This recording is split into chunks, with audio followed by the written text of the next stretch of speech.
tonight again about Nathan Phillips and what's happening in the media and other people that he is connected to and what they're doing right now, having to do with the border wall that he said that the kids were chanting about, which they weren't chanting about. And I'm going to tell you why he said it. I'm going to explain things to you. When you watch this stuff, you're going to go, oh, that makes sense now. I couldn't figure out the inconsistencies. But, you know, once you see this show, you're going to be like, wow, okay, now this is starting to make some sense. So, buckle your seatbelts because it's going to be a wild ride. And let me get to my spot. All right. We'll be talking tonight on this show called Nathan Phillips Border Wall here on a Mexican Crossing Lines with your hosts, Cindy Gomez-Schempp and Duke Gomez-Schempp. Here on 88.1 FM KPPPLP, Fargo Moorhead, where we are adding local color to your airwaves. And you can also find all of my past shows about this. Questions about Nathan Phillips, Nathan Phillips damage control, and this show later on our website. You'll be able to find it on our Facebook site at 88.1 FM KPPP. No, 88.1 Fargo Moorhead, yes. FM Fargo Moorhead, Mexican Online, the People's Press Project, and on our YouTube channel, right? Yep, Duke 1517. Yep, and how else can people get a hold of us? But wait, first, I do want to say thank you to everybody that sends stuff to us, information, messages, all of it. There's a lot. There's a whole lot. But I appreciate all of the work you do to support the work of this station. And also, I want to send a special thank you to the people that have donated recently. Brad Kilmer did. Mwah. Thank you so much. That is one of the greatest things that you can do to support our station and to show that you care about independent media, the stories that get produced here by KPPPLP. So how can folks get a hold of us, Duke? Oh, there's several ways, many ways, and I'm always plugging the call-in line because this is a message line. It's great to hear your voice sometimes. And, whoa, you know, something is funny with my thing here. Huh. The number's not even on the screen. What happened? I don't know. If you'll just bear with me for a second. What number? Okay. You found it? Nope. What happened?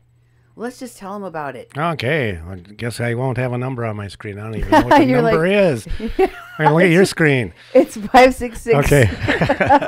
It's 5660917. Sorry, people out there in the 917. Yep, 701-566-0917. It's basically a message line. Screw that. No one's going to call it. No one's going to remember the number. You can't even see it anymore. But there's other ways to get a hold of us, too. We have our email, cindy@kpppfm.com, and me, Duke, at kpppfm.com. And, one of the best places to send is our Facebook site, basically 88.1 FM Fargo Moorhead. People use that, quite a bit. We have the People's Press Project Facebook page and Mexi-Can. You can actually find a public page for Cindy at Cindy Goes Schempp. But the kpppfm.com website is kind of like where we're putting all the stuff because then we can store it outside of Facebook. We put our videos up on our YouTube channel, Duke 1517. If you go there, make sure you subscribe. And if you want to be alerted when the things are uploaded, click the little bell so you get notified. And on kpppfm.com, we also have the audio files. Many of these we play on the radio. Some we don't, but some that I edit through and make sure sometimes have to break them up into a couple programs because sometimes we go 3 or 4 hours long. And on the radio shows, I like to keep them a couple hours. So I do some editing there. You can find it on kpppfm.com. And there's also a web form there where you can contact us. People did that the other day. Cindy was on a local radio show, a WDAY and the Jay Thomas show. And she took her information on the road to some of the other local media. they did a video cast of it, and we put that up on YouTube. And a lot of people have been responding to that. Actually, some new people have been responding because they found us on our webpage. Did a contact form and said, "Hey, could I send this to my family? Is there a way for us to hear it again? My family in California. I'm arguing with them, and this helped prove my point." I'm like, I gave them a bunch of shows to look at to use as information, to be more informed and help inform other people and show them. Also on kpppfm.com, as Cindy said, that we do have a donate link. It's kpppfm.com/donate. And we are a nonprofit organization, a legitimate nonprofit organization, a 501c3 through the People's Press Project, and KPPPLP was born out of the People's Press Project, so they're the owner of the station. And we survive basically on tax-deductible contributions, and any support you can give us, any amount. And there's more people, I appreciate that Brad Kilmer made a donation. Brad, this cheese tray is going to be consumed in honor of you. And there's other people too. And I wish I would have looked up your names because I will start saying them on the air. There's other people who have donated, small amounts, large amounts, and I should keep a running tally. They are sponsors They our station. Sponsors of our station. And when they say on PBS or other media. Thank you to our sponsors. And viewers like you. Viewers like you and listeners like you. Yeah. And, we have another thing called underwriting. And that's where we actually, you got a business or a website. It goes on the air, so the, 160,000 people might hear it, and we have some fees for that. But once again, it's a tax-deductible contribution, and you get an underwriting advertisement that actually plays on the air, maybe before a program. Maybe you want to sponsor a Mexican crossing lines and have something advertised that people could actually reach you. Local businesses have been doing that with us, so their names get mentioned, and then they're shown to help support us. You can find out more information about underwriting on our website at kpppfm.com/underwriting. So there's many ways to get hold of us. Keep on sending information. Don't be afraid to use email. But if you like doing the Facebook Messenger, that works really well too, because it seems like we have an unlimited storage there. So keep on sending the information. We really, really appreciate it. So let me start, okay? Because this is going to be a very exciting show. First, I want to push back, I guess, on some of this damage control media that has come out, because there has been a flurry of things. As I said to Jay Thomas when I was on his show the other day, there's been a whole bunch of people that have sent me stuff, and they're like, what about this video? Look at this other thing that they did at their school. Or what about this picture from something that happened at a game? And what about this? I'm like, that has nothing to do with what happened in Washington, D.C. So why are you talking about that? That has nothing to do, and it has no place in the discussion about what happened between Nathan and the kids from Covington Catholic High School. But I am going to show you how this propaganda is trying to be used. So first, I want to show you one of these tweets that came out that's been going all around that people have been using. This one is by Andrew Vanderpool. It's a tweet. You can see here it says the latest Covington Catholic video from the Lincoln Memorial incident on Friday has surfaced, where one of the students yells, "It's not rape if you enjoy it. Good luck spinning this one." Yeah, no kidding. And this is another place that it was. This is the video. Okay, now I want you to remember, these kids who were supposed to go onto the steps of the Lincoln Memorial to wait for their bus went through an area where the Black Israelites were yelling at them for quite a long time, and they were yelling at the Native Americans that were in the vicinity as well. And they were saying horrible things like calling them incest babies and a whole bunch of other things I can't even repeat.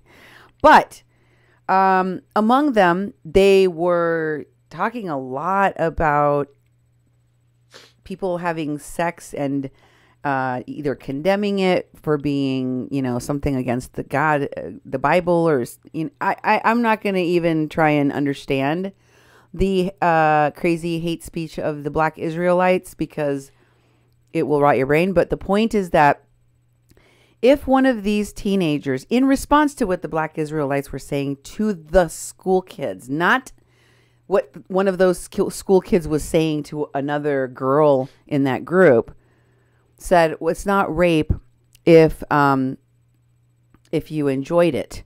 And that was said in response, since it's been obviously taken out of context on purpose, to the Black Israelites for any number of the sexual things that they were saying to the kids and making judgments about what the Bible said about those things. Was this kid saying, well, you're saying that that's rape, or that you're calling it, but you can't say it's rape if you like it. It could have been in response, in retaliation to the way that the Black Israelites were contextualizing and judging the meaning of what certain relationships and certain sexual encounters mean according to God. And since it's been taken out of context, we're not going to know. But here's what I can tell you. It wasn't directed at the girls next to them.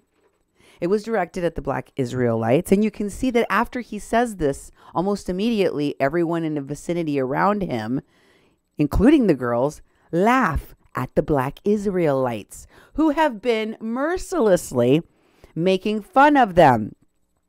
Context is everything. It means something. Camera angles mean something. How you edit something means something. How you word something, all of it. And these people are so good. So very, very, very, very good at manipulating things so as to get your knee-jerk reaction based on your own emotions, your own history of emotions with private school kids, with Catholic people, with MAGA hat wearing people, with white boys, with whatever it is that you don't have a good relationship with or haven't had a good memory of. Instead of you stopping for a minute to think and go, what if there was some intentional manipulation of this image, of this video, of what just happened that is supposed to make me feel a certain way, but isn't really what I am seeing. And that is exactly what these things are supposed to do. Here's that video. It's only 6 seconds. Don't blink. That's right. Because you'll miss it. It's not rape if you enjoy it. He does not go. Did you catch it? Want to see it again? Mm-hmm. It's not rape if you enjoy it. He does not go. Okay. So, context means everything. And that is exactly why they had to cut the context out.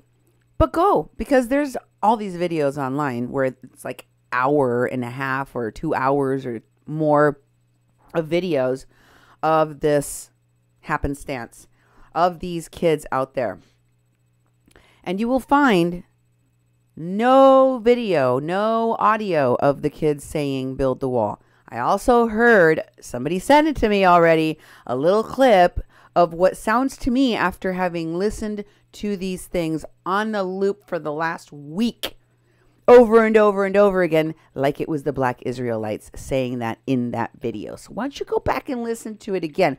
Just because you can hear someone saying build a wall, as the Black Israelites said, they were saying that.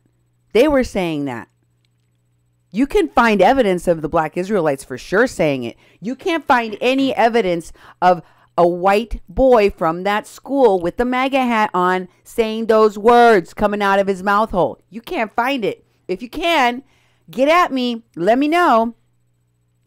Because the truth is that what you sent me with the audio, where you can clearly hear, I think, after listening to both of the two Black Israelites that are mainly in the videos, saying build the wall, that it was one of them that said it. Because I heard his voice. I'm like, hey, that's not one of the kids. That's the Black Israelite. But anyway, my point here is they edit these videos this way for a reason. So here is the video from Now This that we edited a piece of for you to hear that you may recognize. Now, I edited 2 little clips to give you some context. On my last show, I told you that they held an honoring ceremony, and also there was a rally held on behalf of Mr. Phillips in solidarity with him. And I also told you that those places that they held these 2 events at, the honoring for Nathan Phillips at the Baptist Church where I showed you they had it, and they had a rally outside of the diocese or something and they had press there, and I don't know what city that exactly was in. But the point is, I showed you a video that, a clip of that long video that I watched, where a woman that was at that event was standing there lying to the press, lying to the people that came to the event, saying that those MAGA hat wearing kids were chanting, "Build a wall, build a wall, build a wall." They doubled down on their lie. I told you, look how they're doubling down on their lies, even though it's already been debunked that Nathan was surrounded by these kids, and that they were confronting him and chanting things that were disrespectful. They were already chanting, and Nathan ran over there to get into the picture, and he had a camera crew on the alert to do this. So, in this video, you're going to see that woman again. You'll recognize her, and you'll be like, "Oh, that's the lady that she was saying, build a wall," that the kids said that. So you'll know that this is the same event. This is a different video. I'm going to show you more proof that they got these events that are being held for this person at different places are full of these people connected to their media, propaganda stuff. And this guy, who is part of AIM, you're going to hear me talk about that. You really all should go and listen to the show that I did with Jay Thomas on WDAY Radio. Because, where can they find that? On YouTube? On our YouTube channel, Duke 1517? Yep. You should go see it, and you can also find it on our Facebook page on 88.1 FM. Did you upload it there or link? Oh, yeah, I did a link on there, yes. Aha. So anyway, my point is, go listen to that, because I talked at length, a little bit more than I did so on my show, about the phone call that I received from one of the people that is in the core leadership organizing, working with these people, advising them and such, that said they were in the hotel with these kids prior to any of this. So I'm not going to rehash all of that. I'm just going to tell you that there is an element of this core leadership that has AIM background, AIM connections. And so we need to take that into account and point out who those leaders are. Here is one of them. He is talking to the media. He identifies himself to the media in this, and he tells a lie, a blatant lie. The reporters question him about others who were with, they say, Nathan. So the media is identifying that people like Keezy IMC or MC, whatever, the rapper, the other entertainer next to Nathan, who was also an entertainer.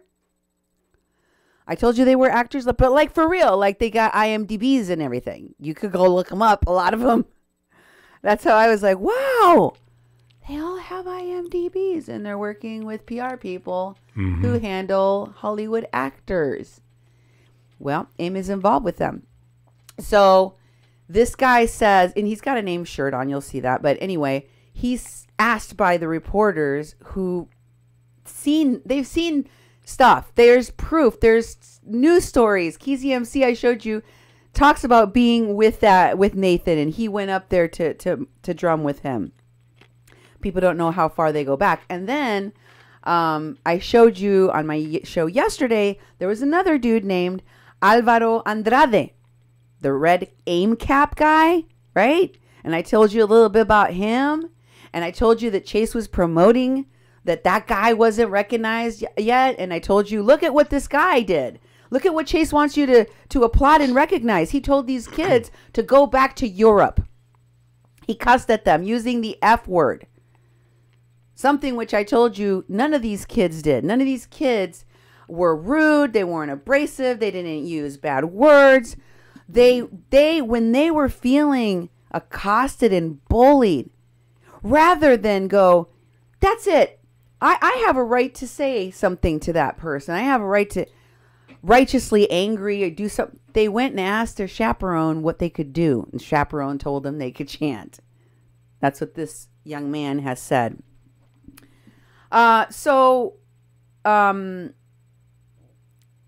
This video clip where the media confronts, you'll hear two people do it. And I apologize for the sound quality of the beginning of this clip where the reporter asks about the person who was with Nathan that told the kids to go back to Europe. He's like, what about not just, what we found out since that Nathan did do, which is a lie, but also what about the people that were with him that were aggressive, unlike these kids in anywhere we can find? And he's like, no. And he immediately gets angry and aggressive with the media. And then another media person that's closer to the mic, so you will hear that one better, says, yes, it is. It's on tape. Because the other media guy says, sir, it's on tape.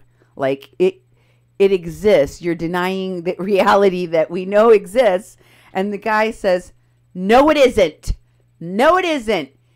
And then he points at the first guy that asked the question. He goes, your pizza isn't ready. Like I don't know. But, the guy sounds like he's slurring his speech a little bit. So maybe he's drunk. I don't know. But it's an obvious lie. And right after this video clip, I'm going to show you the proof. Here you go. So we are going to get started with the prayer in just a moment. I'm going to have Thomas come up here. We'll make a prayer, but thank you all for coming. I'm very proud today. We've done a great job. We've gotten through. They're listening. Thank you for being here. And thank you to all the press that are here. Green? Yes. What's the reference? Oh, There we go. Thomas Pierce. P-E-A-R-C-E. How do you feel about Nathan Phillips for telling the kids to go back to Europe? It wasn't native Phillips group. That's not true. It is. That's false. Our video. False. Absolutely. Your pizza's not ready yet.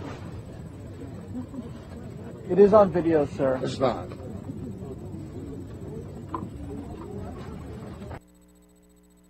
It is on video, sir. Let me show you the video of the person that was with Mr. Phillips that cursed at the children and told them to go back to Europe.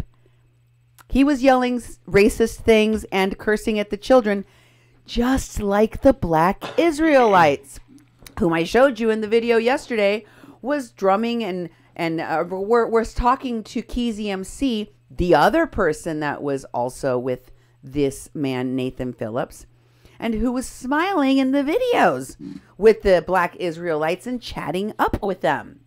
Watch as he does exist on video. This is Alvaro Andrade. So if you want to make America great, because for you white people, go back to Europe where you came from. This is not your land. Yes, it is. No, it's not. You've been here 2-3 generations compared to us. We've been here a million fucking years. So get the fuck out of my face with that shit. So what do you mean it's not true? Let's go. Okay, so it does exist. Mm-hmm. It is real. He was with them. And I showed you he was with them because Chase Iron Eyes posted it. I showed you, right?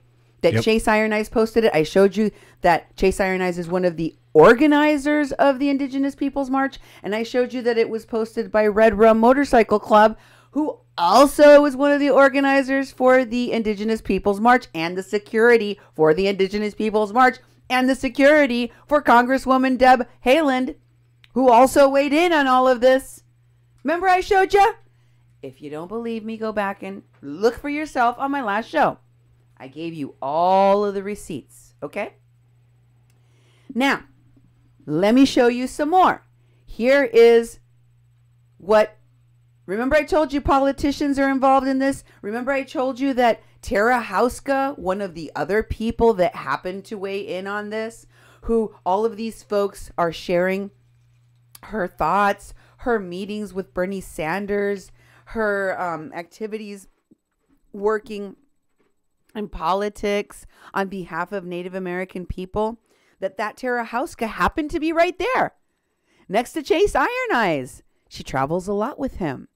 They recently went to Israel along with the Women's March co-chair, for now, Linda Sarsour.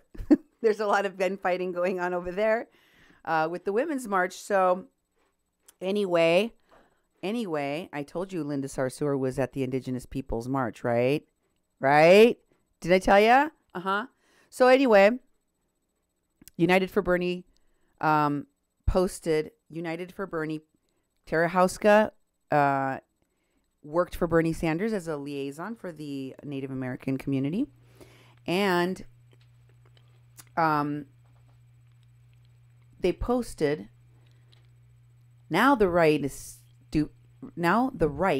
is stooping so low as to look at Nathan Phillips's teen and early 20s troubles. Native American activist Nathan Phillips, whose confrontation with Kirby High School student went viral last week, has a criminal record, including assault and escape from prison. Well, when you do shady things and you lie to the media and you do stolen valor, you know, people are going to look further. People are going to scratch the surface, and you've given them every right to do that because you have been collecting money off of this for your organization, Chase's Indigenous Peoples March, and it makes people, especially people like me that have been watching you do, spin your webs and bring in your Hollywood PR giant network to pull off these stunts like what you did here in North Dakota at Standing Rock. We're going to look a lot deeper whenever we see any of these folks. We're going to be like, what are these people up to? So let me show you who else weighed in. That spin this video that you saw that person was sharing. Here's one of the first places where it was shared from. That Amy Vanderpool. Right. Veterans Stand shares it and says, spin this. Veterans Stand? What's that, Cindy? Well, it's the group that was formed by none other than Wesley Clark Jr., the guy I showed you on my show the other day, connected to Tulsi Gabbard, that brought the Veterans Stand for Standing Rock, and then they changed their name to Veterans Respond.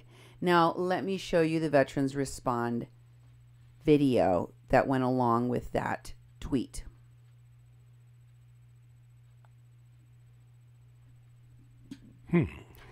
It's broken? Okay. It's not rape if you enjoy it. He does not go.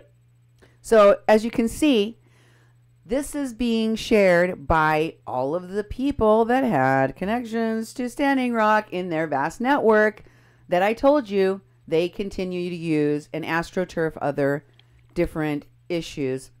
Currently, they're AstroTurfing the border wall issue and the caravan because they know it's the number one political issue. It's the number one issue that is polling in people's minds and concerns. So, of course, they're going to AstroTurf it. And there are possibly lovable brown kids that just came out of cages to adopt, and I don't know, entire Honduran families to support, like Sally Struthers is like, feed an orphan. I think it's a lovely sentiment if it were even true that they were doing that. But as far as I can tell, they really only do things to raise money for themselves in the end. Here is the veterans' response tweet. Oh, sorry, I already did that. The veterans' tweet regarding SEDEF. So one of the witnesses in the case of Kathleen Bennett tweeted at these people at the veterans stand asking, hey, what happened to that audit you guys promised of the $500,000 that disappeared with Michael A. Wood Jr. and SEDEF Buyaka Taman? And veterans stand responds, this account has no current connection to either of those persons that we shall not even repeat. You had to say no current connection because you know that they did. But why not explain what happened to the $500,000 that wasn't used for veterans? What about the response to what happened to these people? Why did they leave the organization? Under what circumstances? How is it even possible, since Michael A. Wood Jr. made off with the money, according to Wes and SEDEF? Wes and SEDEF continued to work together, and Michael A. Wood Jr. running Veterans Respond and Beyond, and all the other groups that they were part of. Veterans Service Corps, I think they called the other one, and she is still involved in working with veterans and military peoples in information, as far as I'm concerned, as far as I know. Yeah. Are you having a problem over there? Yeah, that next one I don't have. Which one? Oh, you didn't get. Is it in the thing? Nope. You missed it? Yep, and it's not in the folder. Sorry.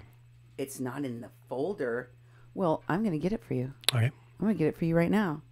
These folks will wait for me for just a second, won't they? Mm-hmm. I think so. Talk to them about it. What are your thoughts about sometimes, it? You're looking for you know, put together these shows, we try to take these screenshots and information, and we're moving them all over the place, trying to put it in a good order that makes a lot of sense for y'all. And it starts getting late, and we don't want to push these shows too late into the night, and so for the past 3 or 4 hours, we were putting it together. And I missed some things. Sometimes things come in, we have to put them back earlier in the show. And that just happened with it. I was hoping that Cindy could just skip over it or just talk about it, but now no, I'm not going to skip over anything. Well, it's important. Well, she's going to have to find it. I found it already, and I've already put it in the folder. It's already done. Well, I'm going to take you back to you and give you a moment to get it uploaded. So anyway, you're panicked to look over there while you were frantically looking made me kind of lose my train of thought for a second. But anyway, here's why this all matters. Because Tulsi Gabbard is running for president right now. And she is connected to the Veterans Respond group, to Wes Clark Jr., to all of the people that run politicians at TYT that are connected to the organizing of a lot of these indigenous peoples' movements and causes and campaigns. And as I have discovered along the way, there are a lot of people in these groups, in these media platforms that they create, in these organizations, whether they be real, accredited, licensed, 501c3s, or just lies, just out and out lies that are, ways to collect money or ways to launder money. I don't know.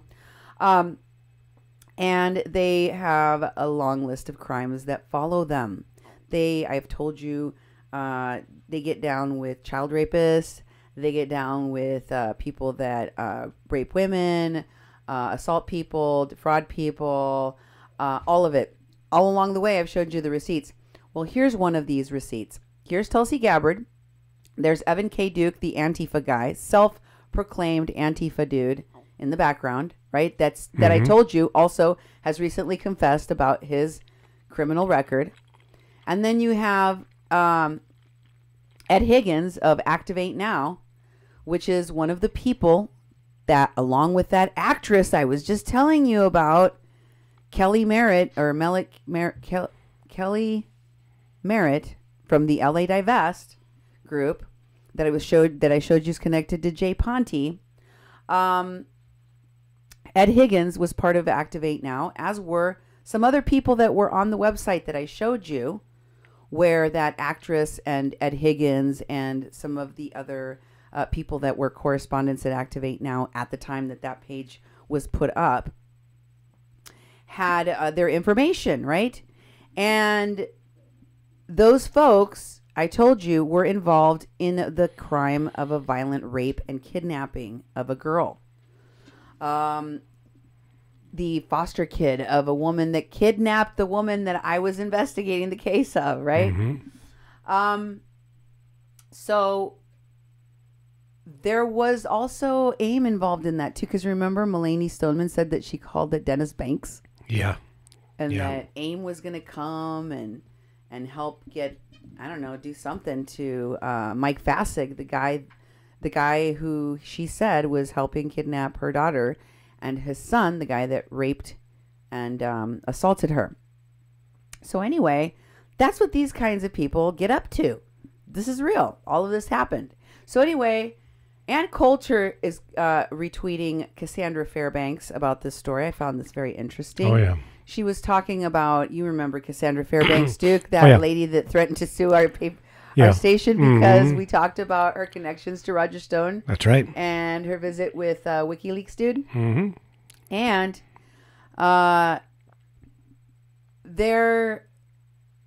what's interesting is that they're talking about this Gateway Pundit article.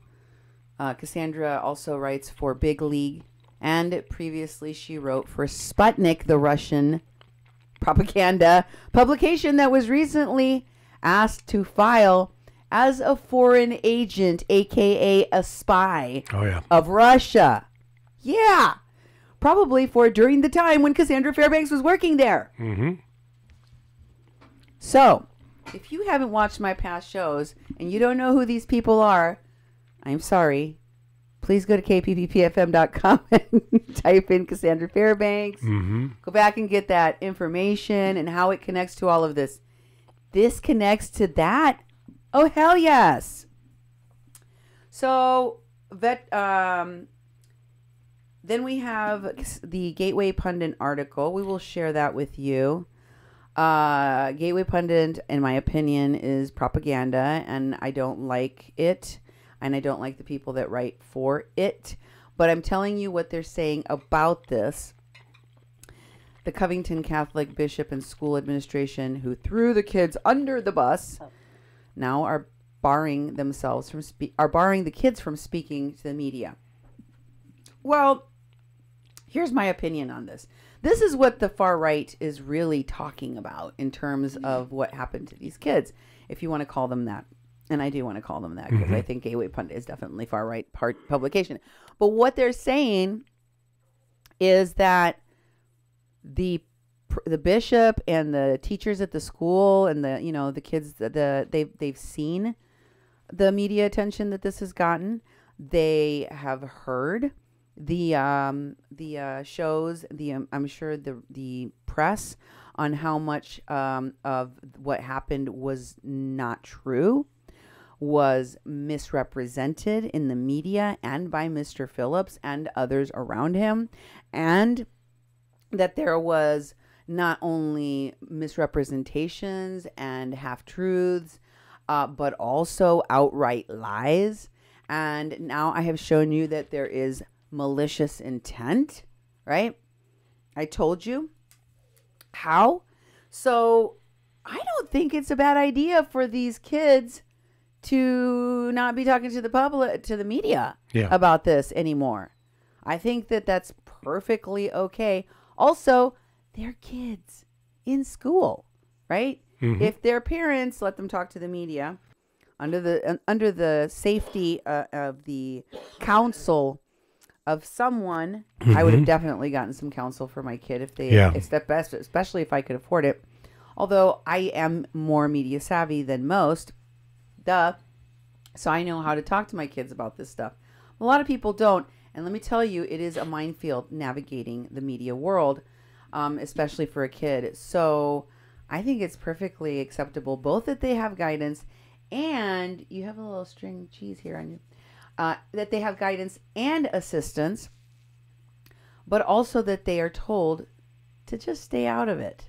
Stay quiet, because I don't think that it's gagging them and like putting a gag order on these kids. What do you think, dude? Well, I don't think it's a gag order at all. You know, it's like, and it's totally, this story has spun out of control. You know, spun out of control.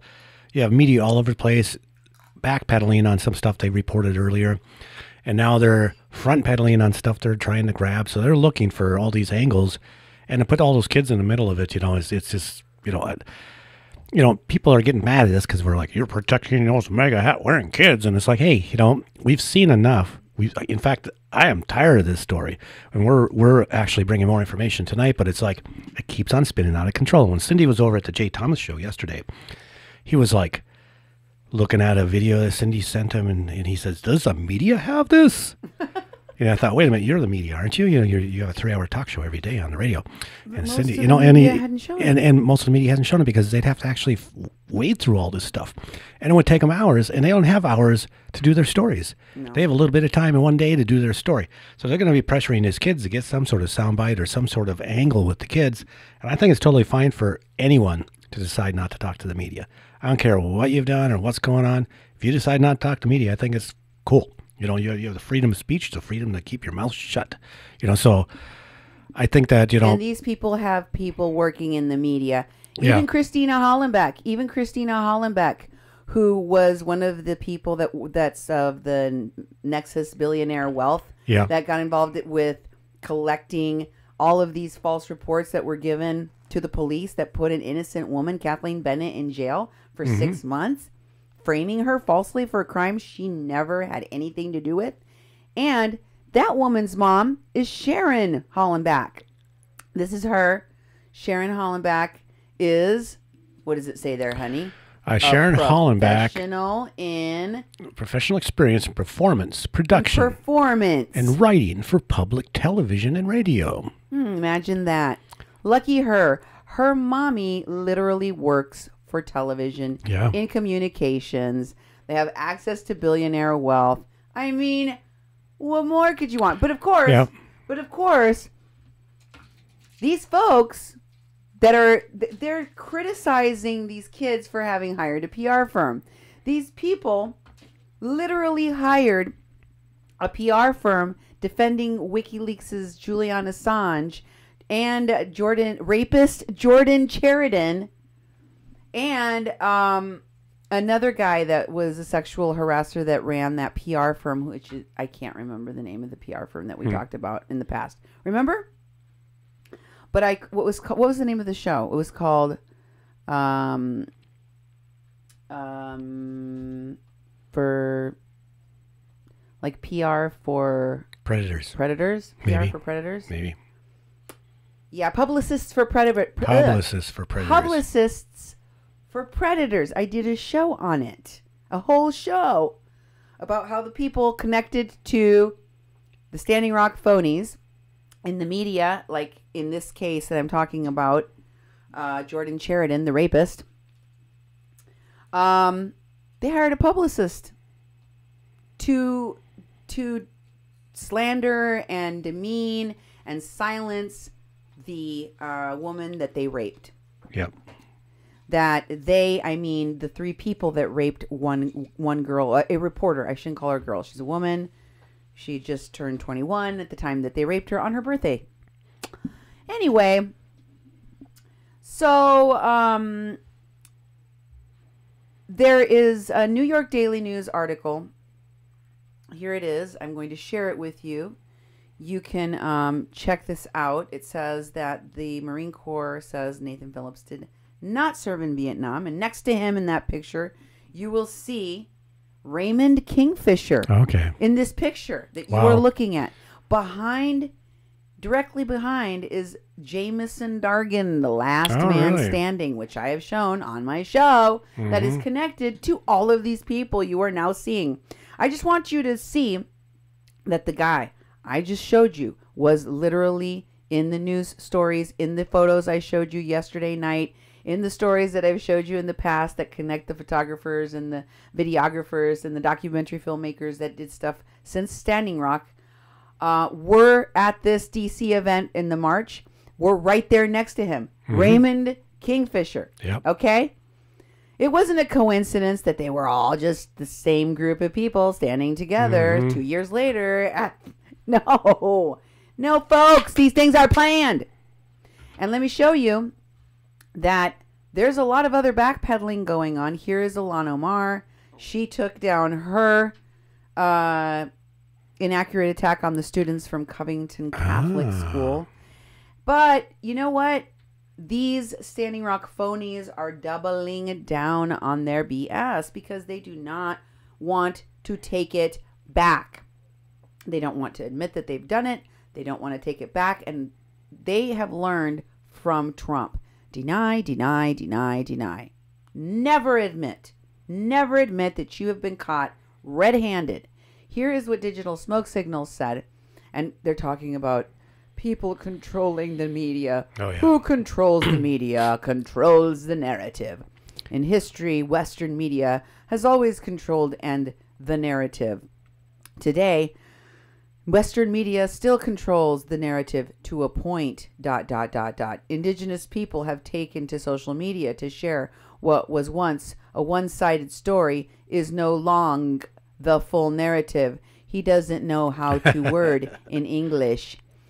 Indigenous people have some access to political circles and mainstream media to correct history.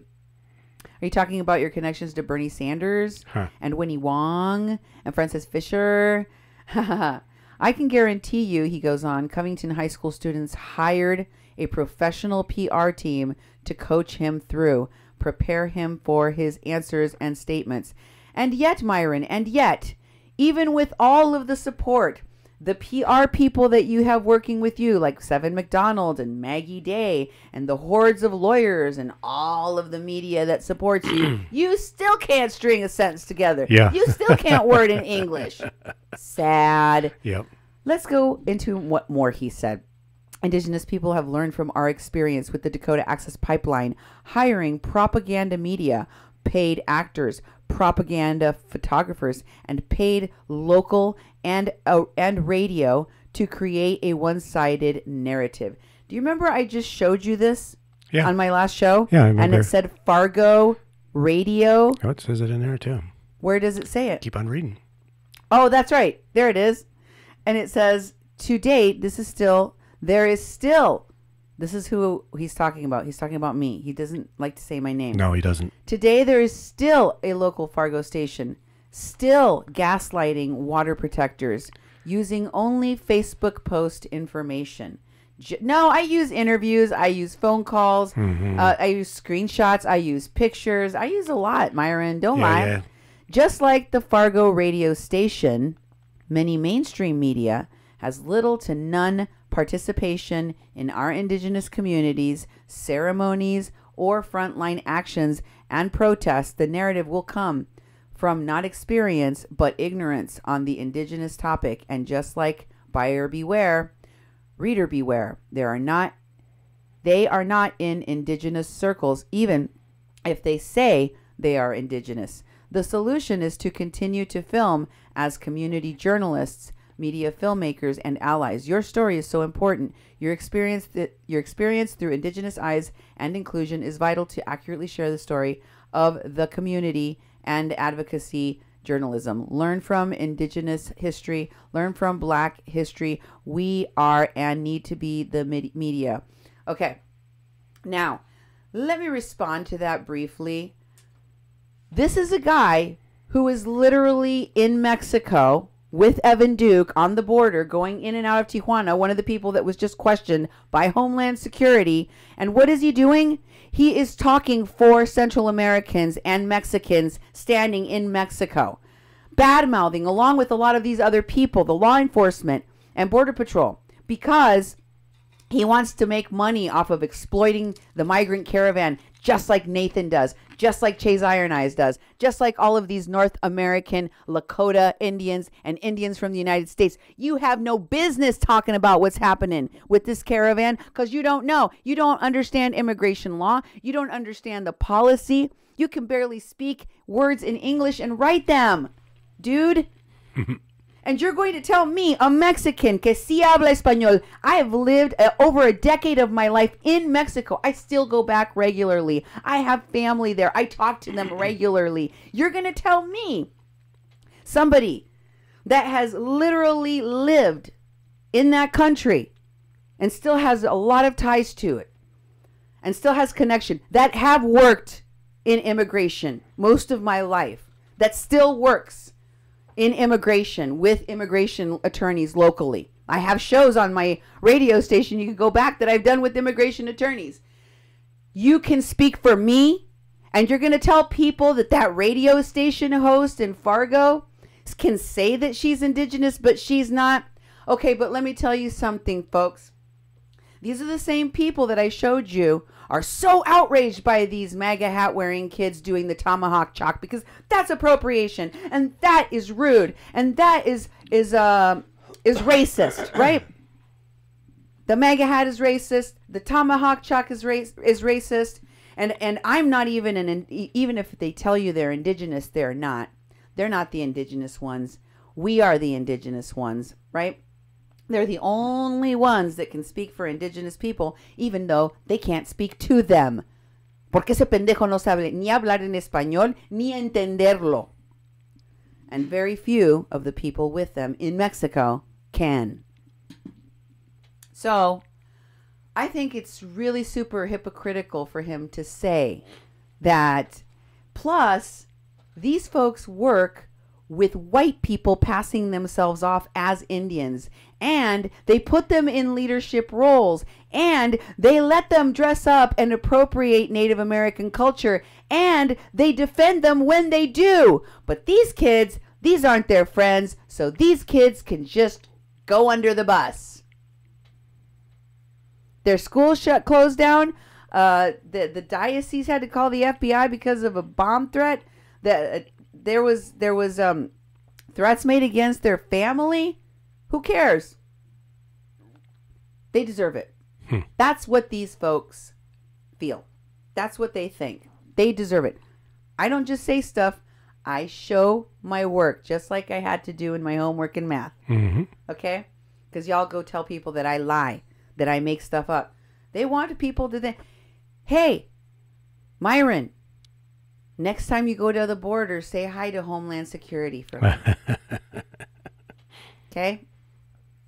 You and all your friends that have been questioned by Homeland Security, like Doug McLean of Indigenous Life Movement, a white guy from New Jersey. That's right. And that's perfectly fine with Chase. That's perfectly fine with all these people that he's running a platform for Indians and indigenous media. That guy is more indigenous than me. Huh? He's like, Wopila. Mm-hmm. Aho. Yeah. On all his videos. And he works with a guy named Jim Petruzzi. But wait, I'm getting ahead of myself. Yeah. Let's go in order. Here we go. Please. Lakota Law also got into the mix because that's Chase Iron Eyes' organization, along with Dan Sheehan, as you know. If you don't know, go back and look, learn. This is Josh Fox. I've showed you he's connected to Susan Sarandon and all the Hollywood people. He's weighing in, and he tags the Awake Media Project, which includes Myron Dewey of Digital Smoke Signals. Mm-hmm. And he says, reaches out to the Covington High School for peace. And can you read that, honey? It's hurting my eyeballs. For peace and reconciliation talks, a bold movement for teaching and peace. And it has a link to Native Americans offer to educate Covington Catholic staff and students. Leaders sent a letter to schools seeking to build understanding after students were filmed in an apparent confrontation. And it's a Guardian article. Well, since they were asking to go and teach in a Catholic school, it's probably a good thing that somebody did check into his criminal background, because a lot of these people have them. Yeah. Like Frank Archambault, who does the events with Jim Petruzzi, the guy that shares moderating and founding roles along with Doug McLean of Indigenous Life Movement of many of the pages that they ran together at Standing Rock, some of which I've shown you on this show, connected to this story. So here's Lakota Law tweeting today, the Today Show. I am sorry that the video graphic got cut off there for some reason, but you could still see it's talking about today.com. And could you please read that for me, Duke? Yeah, Nathan Phillips on viral encounter with Nick Sandman. I forgive him. The Native American elder said Nick Sandman's responses seemed coached, but he said he has forgiven him. So here's number 2 of the other tweet that they did. I still have forgiveness in my heart for those students, Phillips told the Today Show.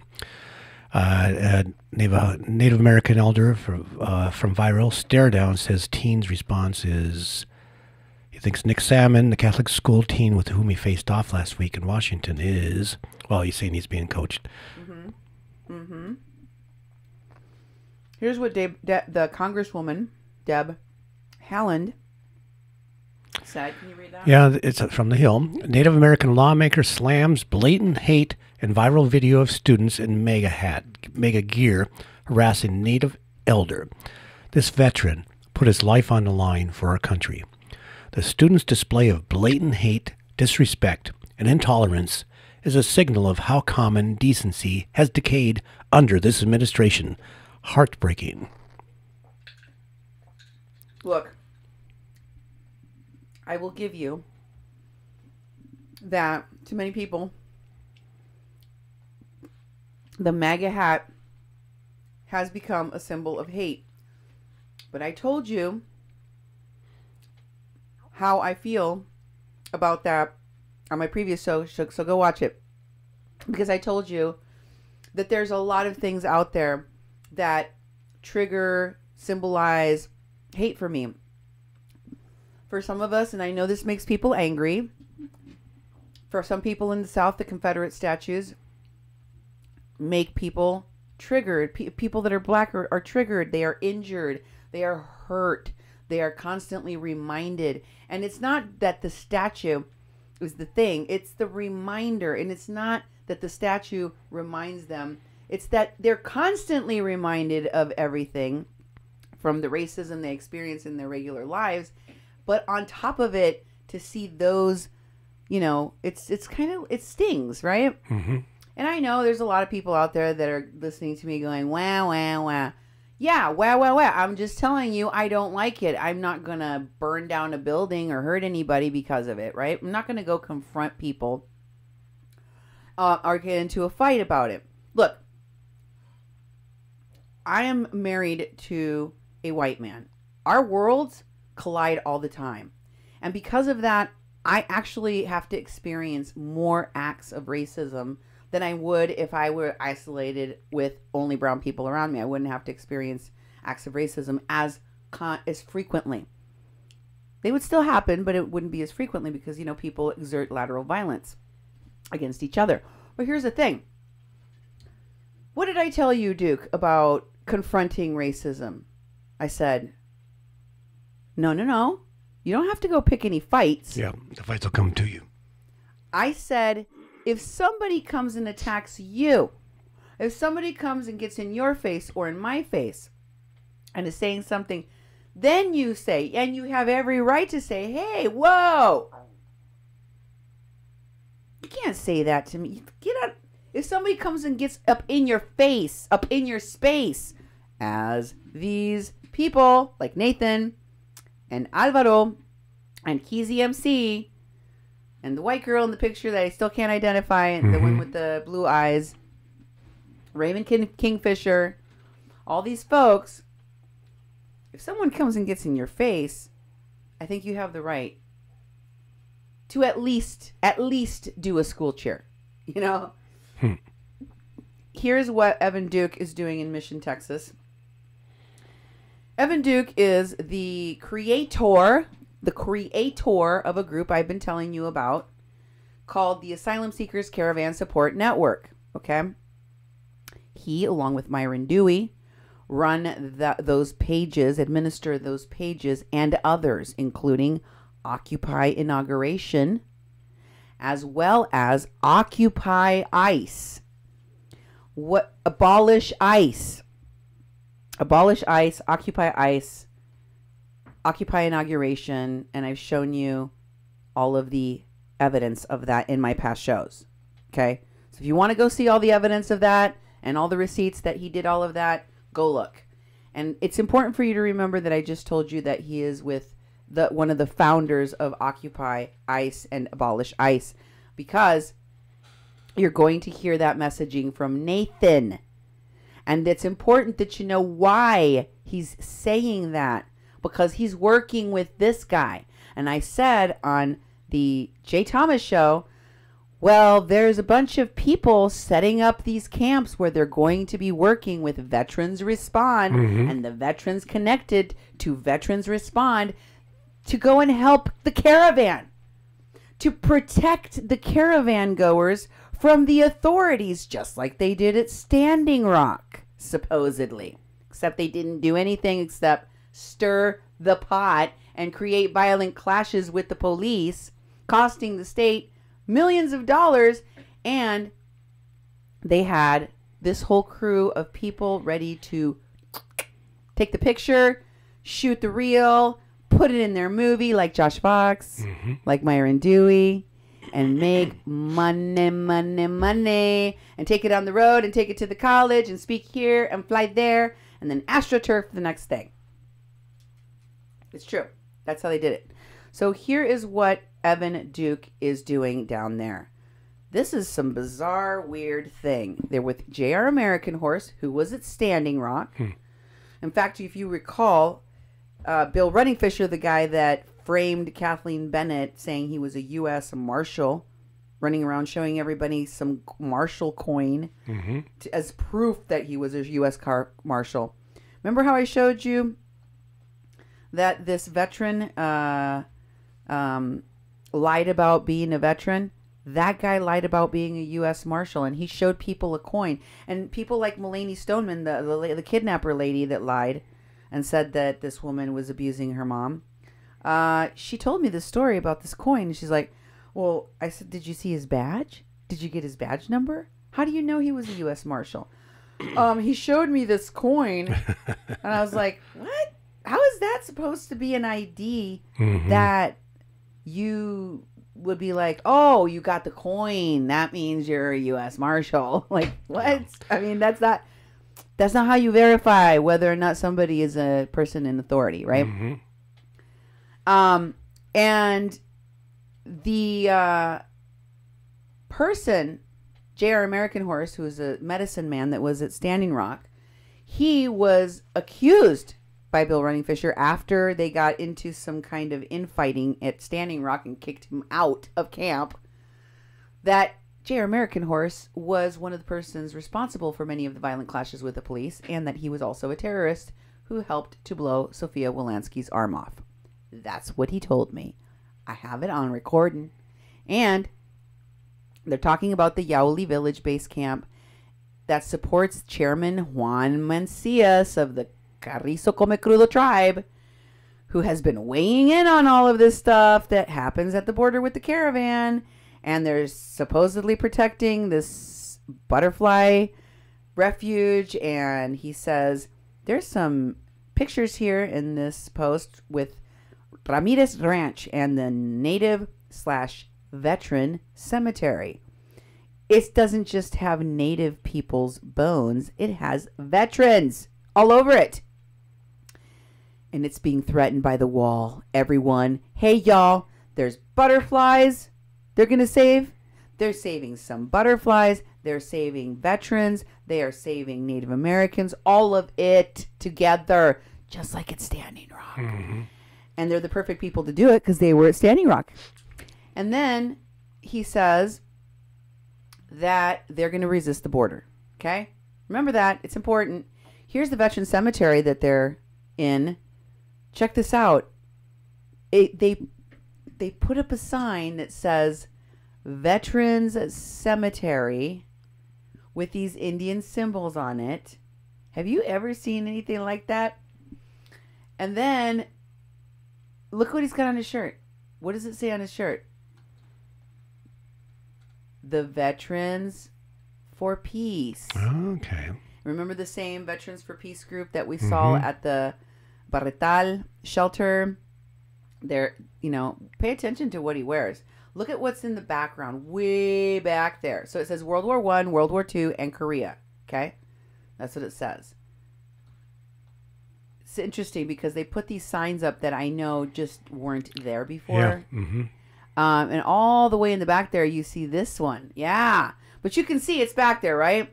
You can tell it's behind him. Mm-hmm. He's standing there with that keifa or something scarf that's like always on his neck all the time. Yep. And the back there, you see they put it up. One land, one people.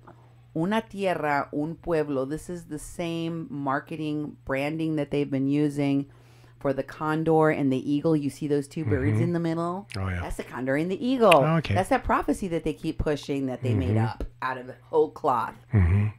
They just make them up and they go, oh, there's this prophecy. We're fulfilling that prophecy. Therefore, we right now, we are practicing our religion. So you have to let us do whatever we want. That's right. Ha ha! I guess that includes allowing them to legally bring people into the country through their land. Maybe. Okay. Anyway, here's the Evan Duke, Brendan Tucker Cemetery group pic. The guy with his fist in the air in the brown shirt is Brendan Tucker. He was the one that was in the video I showed you with the other people at the border saying, we weren't helping people cross illegally into the border. We weren't tossing them over the wall like one of the witnesses in the article said they were.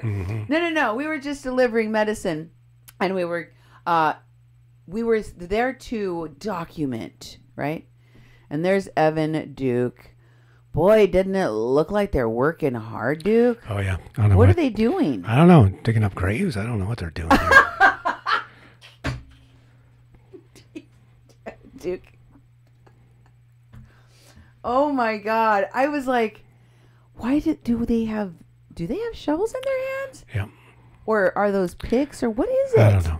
They're probably cleaning up the yard around the the graves. cemetery, you think? Yeah. Mm-hmm. Yeah? Okay. So, who knows what kind of cemetery it was? They just put a bunch of things on there. It'd be interesting to go down there to this cemetery and actually read the names and try to get the information from obituaries and find out who's really buried there. Yeah. Who's really in that cemetery. Adam Elfers is on his way to Mexico as well. And this is one of the people from the Standing Rock that guy. BS. Yeah. And he's saying, what is he saying, Duke? Hola. Adam here. Another update. Now boarding flight to Mexico. Continuing the amazing work of our beautiful community. Hey, Duke. Oh, God. I have a question. What? Remember when he was raising money to buy 100,000 instruments? Or what was it? Oh, yeah. He was raising money for the instruments so that they could take instruments to the kids that were at the shelter that is now closed. Yeah, really. Question mark. What happened to the money? Oh, where are the instruments? I don't know. There's no update is on he that. Bringing them? How come it doesn't say? It doesn't say it. He's just saying he's going back. Going back. I know how it works. They just never update you on what they were raising the money for. Exactly. What happened to it? It's gone. And here is Kyla Hassig. They'll probably be meeting up very, very soon. Kyla Hassig, who calls herself Wolf Woman. This is a white lady, but of course she wants you to call her by her Indian name, so her real name ain't even on her Facebook. Yeah. I don't know how to pronounce that. How do you pronounce this lady's Indian name, Duke? Maigan Ikwi. I don't know. I don't have the dialects down for Duke, whatever language that is. People that work with Chase Iron Eyes and Nathan, they don't like it when you appropriate Native American culture. It's mocking them. But this lady's okay. She works with them, so it's fine. Anyway, Kyla is going back to Tijuana soon as well. But first, she's going to go help Bertie Gutierrez, the person that's helping raise donations that Myron Dewey, that Evan Duke, and that all these people are working with at the border. From, what's the name of the organization, Duke? Which one? Berta Gutierrez's organization. Oh God, I don't remember. Bridges something. Across Borders, Bridges of Building Love, Bridges or of something like Bridges, that. Something Yeah. like that. It's a really long name. So go ahead and show that video. All right.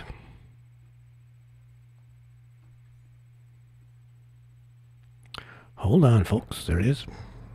Good morning. Good morning. We're just gonna wait for some people to get on. Have you ever had a baklava?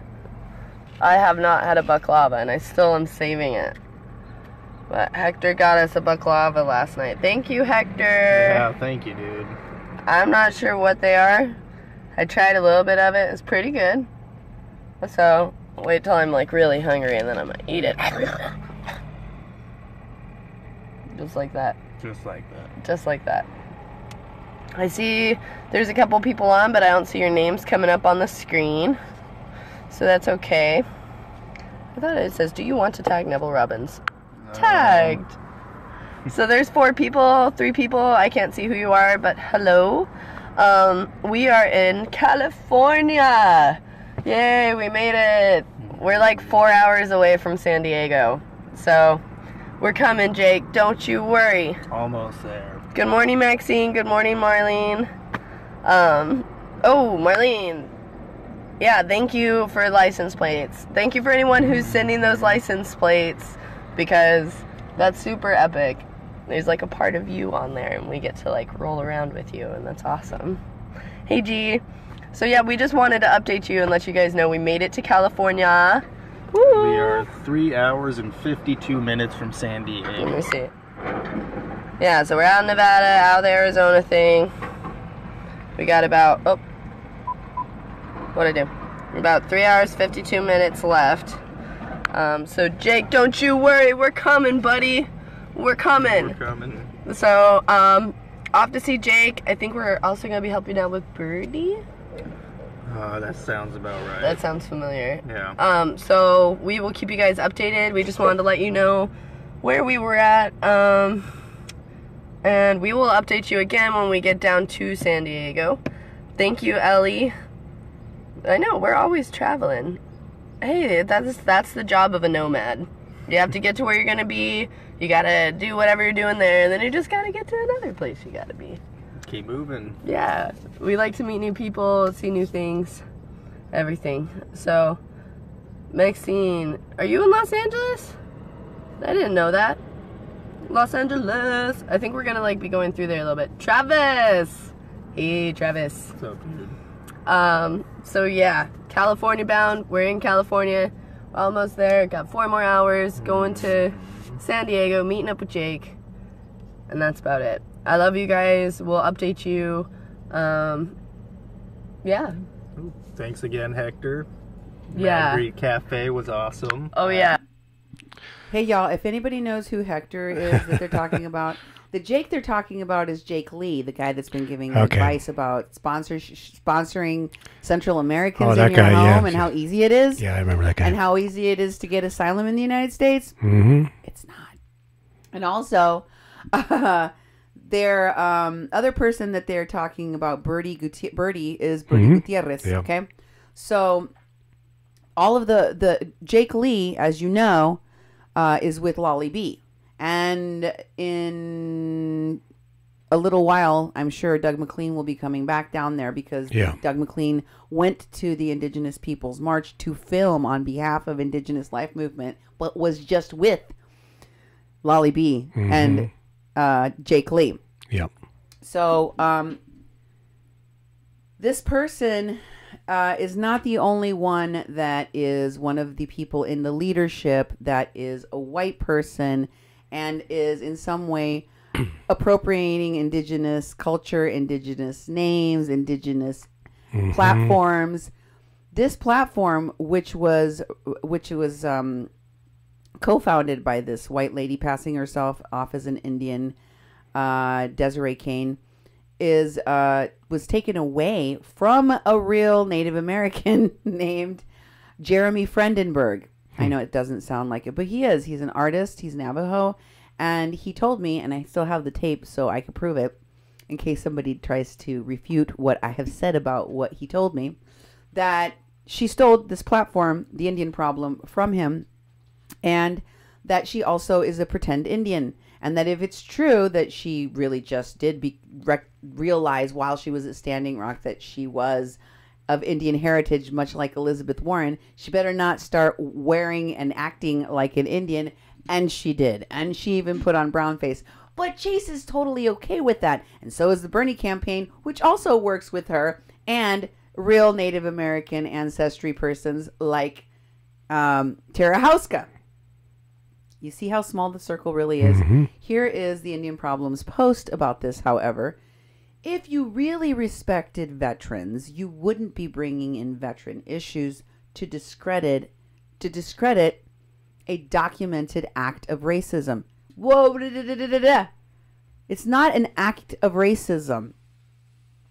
Wearing a MAGA hat is perceived as something that triggers people of color and makes us feel like you share certain views that would make it likely that I don't want to talk to you or meet you. A racist act is yelling slurs and bigoted things and racist things at Israelites and Nathan's friends were doing. That's what is an act, okay? There has to be an action in the word, right? There has to be an action. So here's their spin. This is a hate problem, not a veteran problem. No, this is a problem of perception, and this is a problem of you lying and spinning things and being hypocritical while doing all of it. And here is Desiree Kane's meme that she posted. She posted this meme making fun of the meme that was posted presumably by someone else, because she said, who did this? Who made this? Like she's enjoying it. And you see Kylie Jenner with the Pepsi can. Yeah. Like, you know, and she tried to stop the police. confrontation. I get it. Right. So she's kind of making light of the incident in some ways. Obviously, she's not directing the making light of the confrontation in the direction of Nathan, because she supports him. Here's Desiree Kane's post about the shutdown. And here is Desiree Kane's post about being a Catholic school student that went to a private school herself and deriding that experience, saying that people are indoctrinated and brainwashed, and that Catholic kids are being loyal to America. They aren't. They're being loyal to a church which has raped, pillaged, and enslaved humanity on a massive scale throughout history. It is well documented. You, as a fake Indian, a pretend Indian, want to support people that were in the Indigenous Peoples March, that includes their right to sovereignty and the right to practice their own religious beliefs, but you don't think that Catholic kids have the right to do so. Or at least you feel that you have the right to deride their religious beliefs. Let me tell you something that y'all need to worry about, you too, pretend Indian and Desiree Kane, especially if you're inserting yourself in discussions about Mexicans, Central Americans. Lots of us are Catholic. Lots of our families are Catholic, and lots of us hold that in very special regard. So you should be careful. Even for those people that are what white folks call Reformed Catholics, or trying to, you know, have a larger worldview, including other people's religious views, still don't like for you to speak about their religious views that way. Let me explain to you why this is a veteran problem, Desiree Kane, because there are a lot of embellishments and outright lies. I'm going to show you more today because it's worth noting to the degree how far Mr. Phillips went to deceive people into believing that he was fighting in Vietnam, that he saw action in the wars, that he has been used, that he has been treated as expendable by the U.S. government. Okay? That's what he said in that interview I showed you. I knew I was expendable. Let me add dimension to what he said. Mr. Kerpen tweeted this thread. You can go and check it out for yourselves, but this is where I took it from. And Mr. Kerpen said that he posted, Nathan posted this coin from the Vietnam War veterans on his own page, Native Youth Alliance. Now remember what I just told you about the story about the case I investigated where somebody used a coin, Bill Runningfisher, to impersonate a marshal and supposedly trick people or told people that that was proof positive that he really was a marshal. Right? Right. And here we have Nathan doing the same thing. He also posted this, what is it? Warriors Medal of Valor? Valor, yeah. It's sideways, kind of hard to read. It is sideways.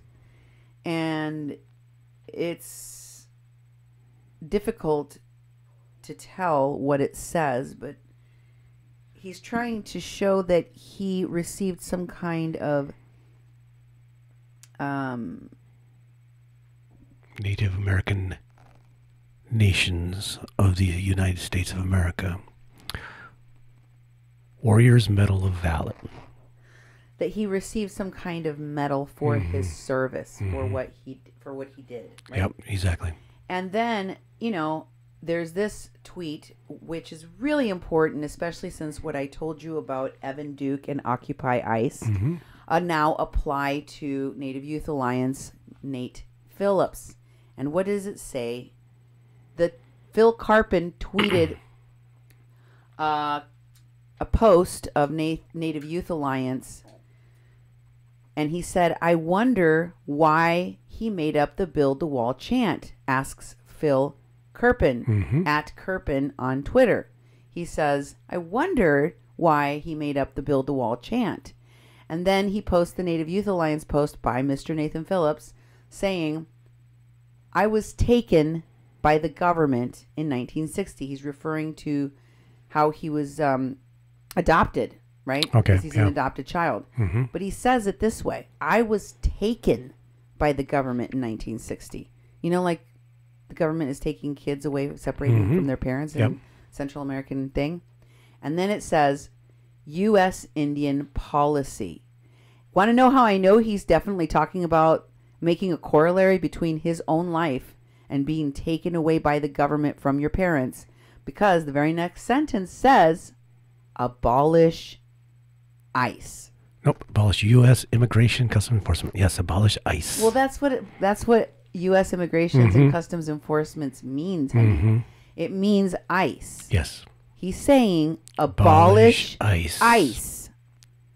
What the hell does that have to do with being adopted? Don't matter. That just like there was no Build the Wall chant. Yeah. It don't matter. They need to have a reason, an origin story. Why in the hell would we see a bunch of Native American veterans, including this guy, down at the Mexican border opposing the wall? Well, because he's the guy that got into the confrontation with the Mega Hat Kid. Duh. Yep. Right? And Right. if the story doesn't fit, then what reason would this guy that has no knowledge of immigration policy, nothing, what reason will they give for inserting themselves in something that doesn't have anything to do with them? So that's why they need to create the narrative, you see. In this tweet, you can see that Phil Carpin says, we need to unify We need to unify our relatives in South America. Okay, so listen. He is going to, this is a clip. I'm going to have you play the video that goes with this so you can hear the clip posted. But let me just tell you what you are about to hear. This is some nonsense, okay? He says he needs to unify. This was posted by Nathan Phillips on the issue of immigration on October 31st, 2018. How long before this march that happened on January was it 18th through the 20th or something? Yeah, it's about a little over 2.5 months. So 2.5 months before he went to that rally, before he went to that march. Here is Nathan talking about the Omaha Nation making a treaty with the Mayans. And that is why he gets to talk about Central Americans' rights and this caravan. Mm-hmm. Just listen for yourself. We need to unify with our relatives that are in the South Americas, treaties and like that. I don't think a lot of people know that the Omaha Nation and the Mayan have made a treaty, and that's one of the things that because of that treaty that the Omaha and the Maya have, it behooves me to try and do what I can for the Mayans that are in this caravan. Okay. Next, I want to show you that he treated... Carpin also shows that there was a caravan forming. And he says, on January 9, 2019, Nathan Phillips posted this video speaking about the new Central American caravan that was forming and coming this way. And listen to what he says about what is going on down there for yourself. Way down south, and I think in the Central Americans, there's another caravan forming to start coming up this way again. It's going to be just like the last one. It's going to be hundreds of thousands of people, and then they're going to make it up here. They're going to hit the border. It's just going to keep wave after wave of these caravans coming because of what's going on down there with the corporations. That is terrifying, because you heard what he said. This is what they're. This guy, believe it or not, is in the group of people that are helping organize these caravans that are coming. And when he tells you that there's going to be wave after wave of caravans, hundreds of thousands of people are going to be coming, it's because it is at their behest and with their help and funding and support. Wow. And he then goes on to say that Brazil, suddenly this guy is a foreign policy expert, Duke. Yep. He's talking about Central America. This man can't keep his own military service straight, but he knows a lot about the Brazilian president, and he knows a lot about what's happening to the Indians down there and their genocide. He doesn't speak Portuguese. He doesn't even understand how to construct sentences in English, but that doesn't matter. He's going to speak for these folks as well. Here's what he had to say. And then what's happening down in Brazil with this new president, I highly recommend that people reach out to the Brazilian embassies and consulates wherever you are and tell them, hey, genocide isn't a good thing, And that's what this guy is looking to do, is genocide the indigenous peoples in Brazil for the gold, timber, the lumber. So I've shown you on all of these, this is right before he goes out to the Indigenous Peoples March. He's already positioning himself to have something to do with the border wall.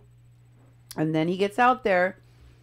I told you that there were people in the organization of this that were staying at the same hotel as these kids.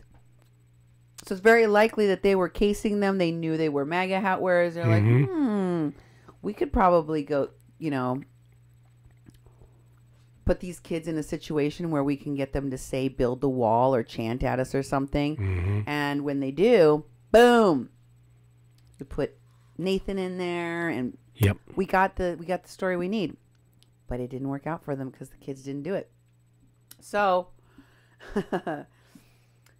he started positioning himself on what his authoritative thinking and reasoning for talking about the caravan was going to be. Here he is tweeting. Carpin is showing the Native American youth vets. Youth. Oh, you don't want to. That the youth. Yeah, that one says Native Youth Alliance post. So I wanted folks to see that he posted this from his Native Youth Alliance accounts, because you can't see that right there. And it includes a POW pin in addition to the Medal of Honor award and the veteran from the Vietnam War medallion that you saw earlier. So it does matter. Context matters, because we know that he was a rifleman for 2 days, that he did refrigerator repair. Mm-hmm. And did he really want you to believe that he saw warfare, that he was exploited, that he was put in harm's way, that he is a hero? Yes, he lied about being only a stateside soldier. Or, I mean, he did serve, of course, and that's very honorable in and of itself. You don't need to embellish it. But he wanted you to believe he came back to the U.S., that he was spat on and called a baby killer. And he also, according to these tweets, said that he had a lot of other commendations and things to show for his time in service, but that a lot of them were stolen from him. Oh, okay. His vet stuff was stolen. He had a flag, and he says he had all this stuff, but they took it. They took his stuff. Here he is talking about his stolen stuff. Stuff stolen. And then what's happening down in Brazil with this new president, I highly recommend that people... I had the wrong video. Uh-oh. Can you grab it? I don't know. And then what's happening down in Brazil with this new president, I highly recommend that people reach out to the Brazilian embassy. Try that again. And then what's happening down in Brazil it's mislabeled. with this new president. What? Yep. Okay, well, I don't know if I have the way. Let me see. Let's go to the next one while I try to find this one. I've got. He talks about getting a colored flag. Mm-hmm.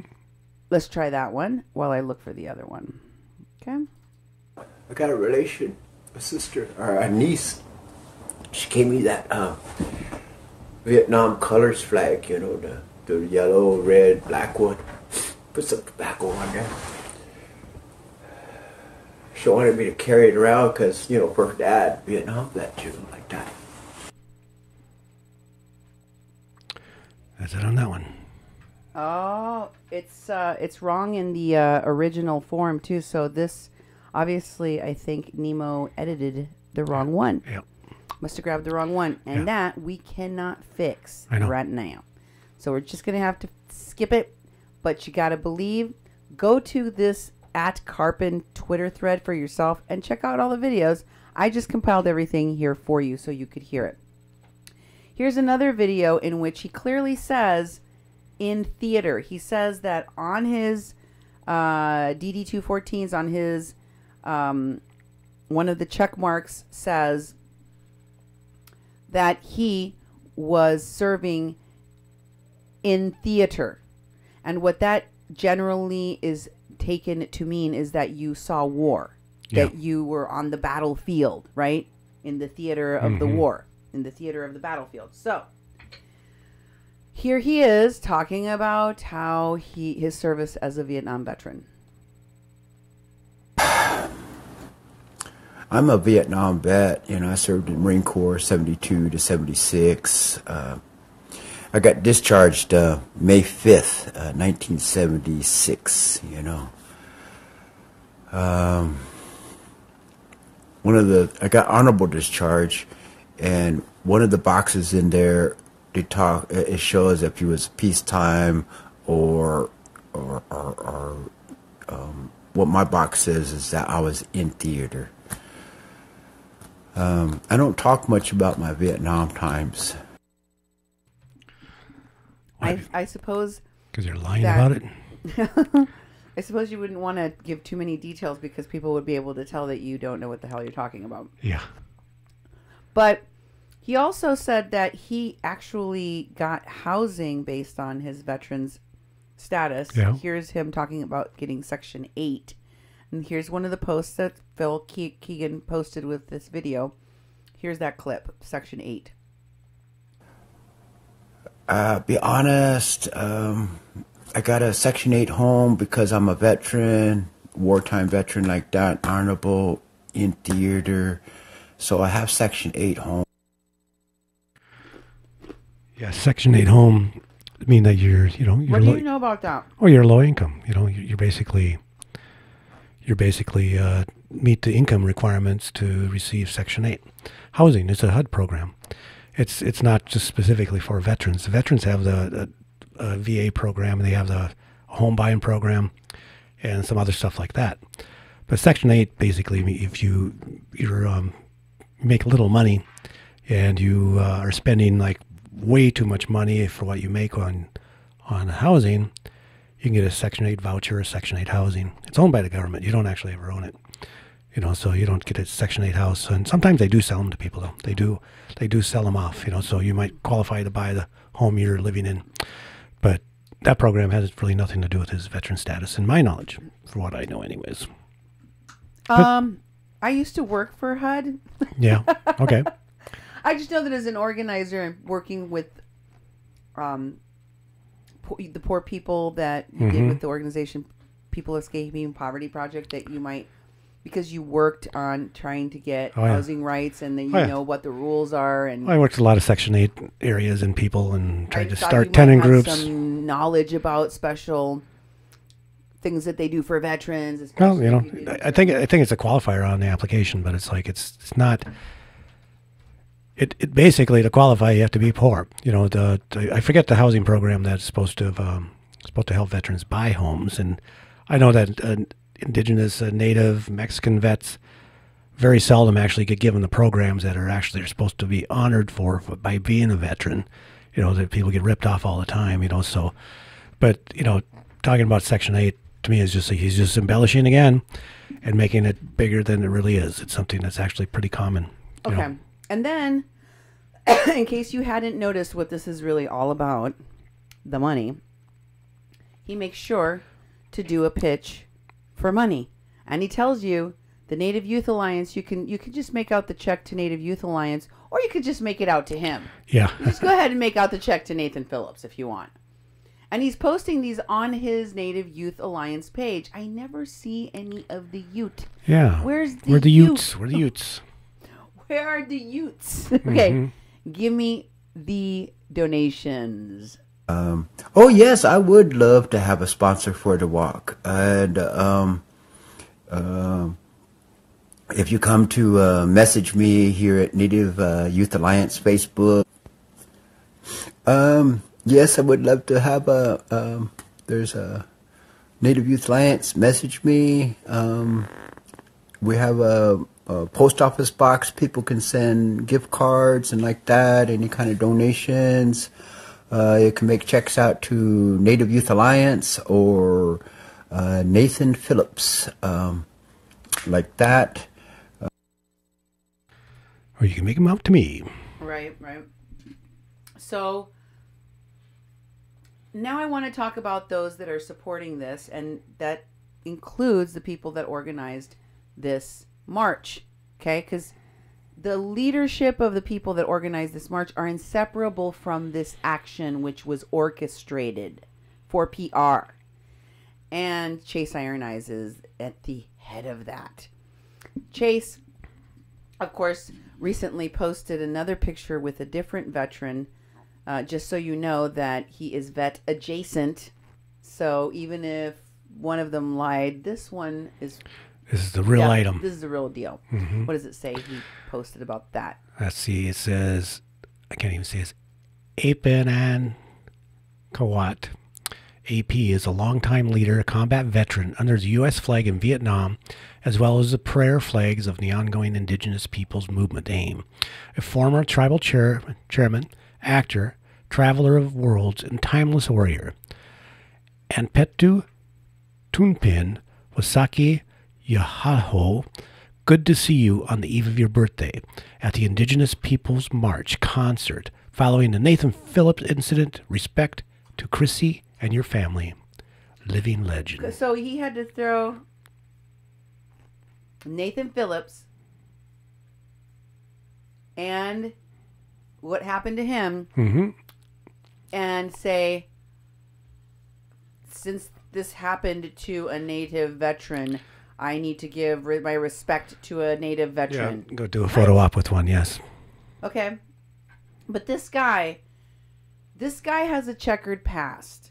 And it doesn't just stem from the fact that he had a criminal history when he was young. Yeah. When he was running for office here, they published an article that covered some of the things that he was, trying to overcome in his campaign, which ultimately failed to see a seat in Congress, to be seated in Congress. In this article, among other things, and I'll share this Tio Yas Paye Now blog spot article about him. They talk about the history of him, having a criminal record and what it was for, and the outrage they show, like, well, they're digging into his past. When you run for office, or when you put your face in the national spotlight, and you're requesting money, and you're a public figure because you're an entertainer, your expectation of privacy and having people check into your background shouldn't be very much of anything, especially if you lie.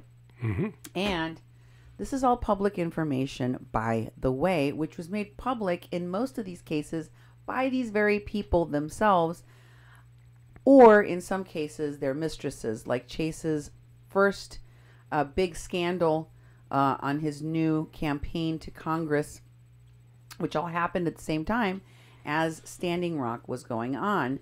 And that was posted all over their Last Real Indians social media pages everywhere, which was by Ruth Hopkins telling her story of how Chase had cheated on her, including a naked selfie he sent her, which is still circulating in some places on the internet, and her text messages back and forth with Chase saying that he did not want to tell his wife about the affair.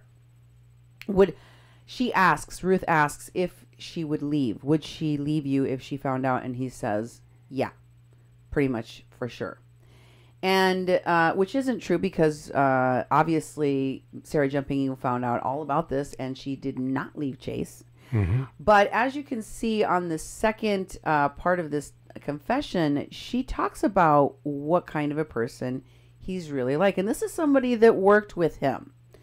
She says, after the part about the affair and how long it's been going on and how it's affected her marriage, or actually her divorce, and what it has done to her life, she says, he is still married.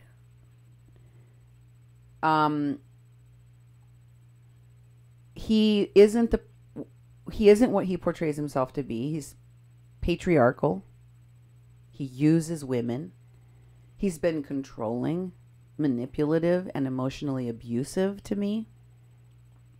I was brainwashed. I also know for a fact that I'm not the only woman he's cheated on his wife with. He has this reputation for going to conferences and getting drunk and hooking up. I didn't want to believe it. I should have listened. He is a liar and a cheat, a womanizer, and unworthy to lead. I have elevated this man to fame. I cannot take it back, but I can tell the truth. And as Ruth said, there were more women at the time she made that confession public, there were already other women that Chase had cheated with. And he apologized for what happened publicly. There was a lot of cleanup he had to do. And I think he had pretty much shot himself in the foot before he even got started. You can see that he apologizes here in one of his posts on this, and he says he uses his apology, or as I call it, fake apology, to defend the things that he didn't like about being outed. One, he only had a what's it called, a internet affair. Like it didn't they didn't have an in-person exchanging bodily fluids kind of an affair. No, I mean, there is evidence of a dick pic, but that's as far as it went. Yep. He wants you to believe, and that's the only time this has happened.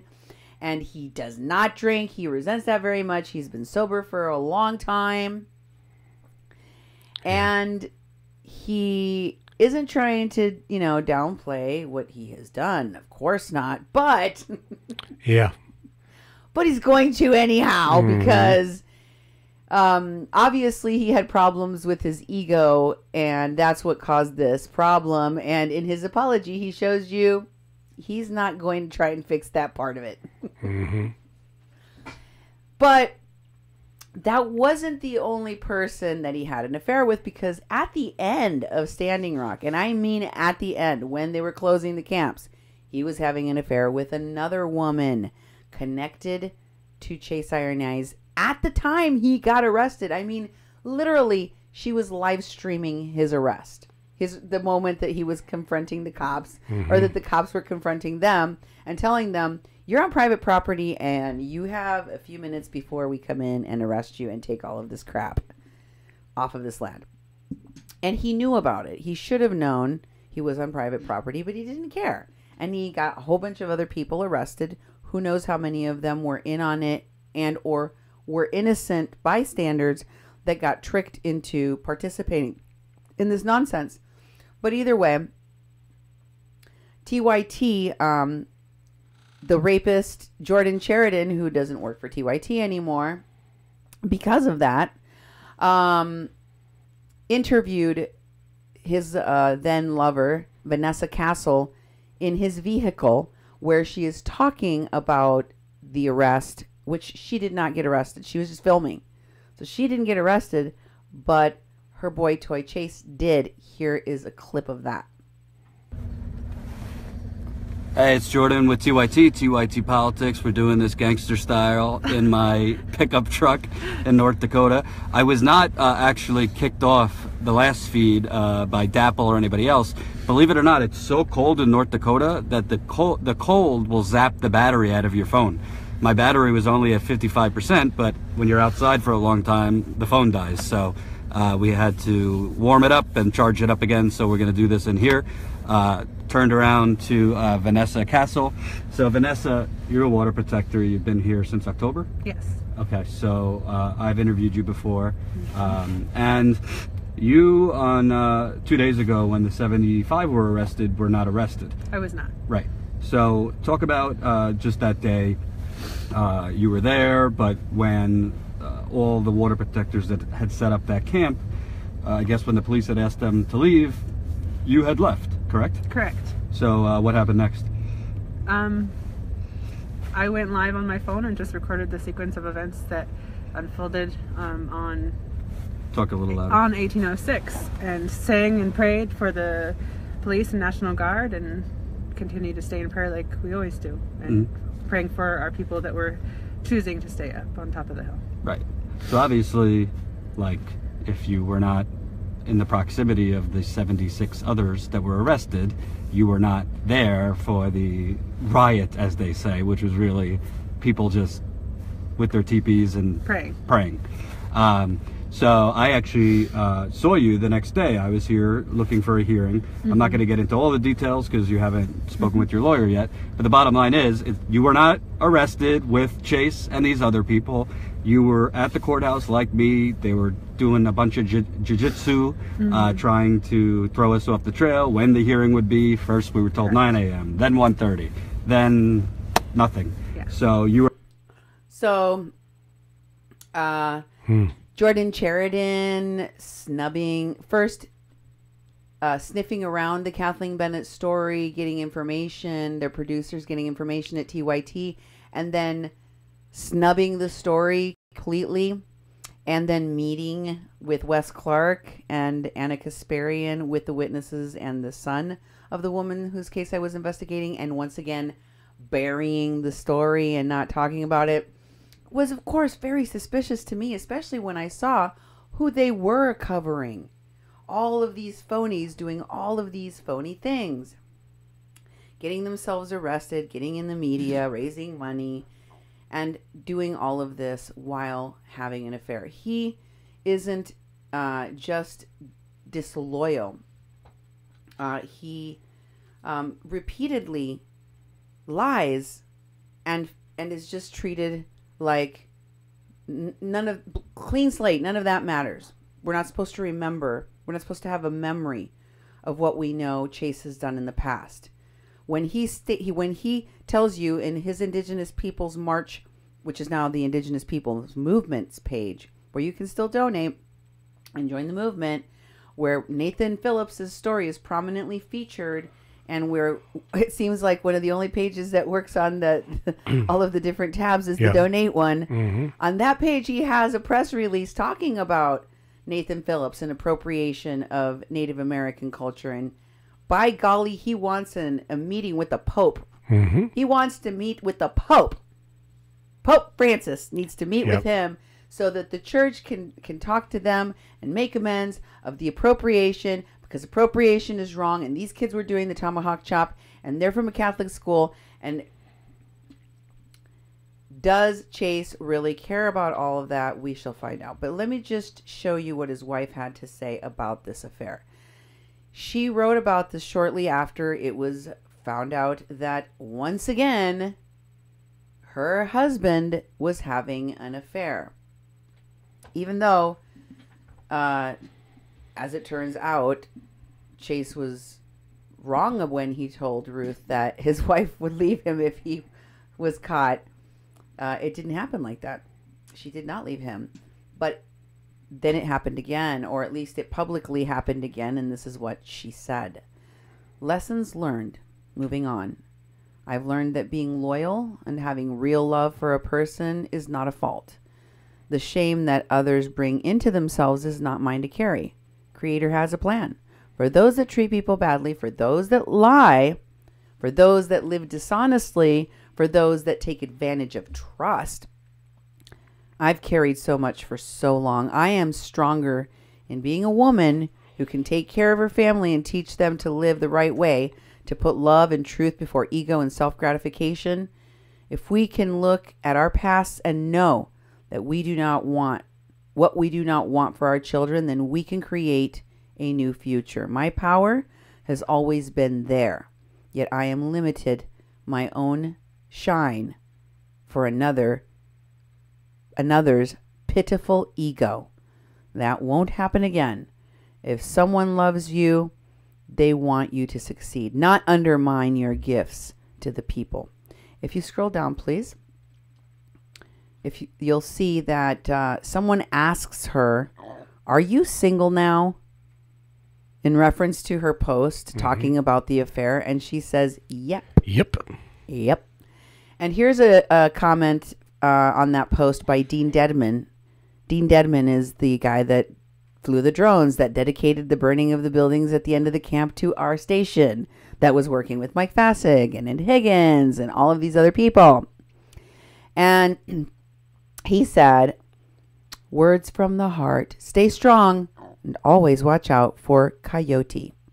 And Sarah says, "Frickin' livid with him. So I guess I know now."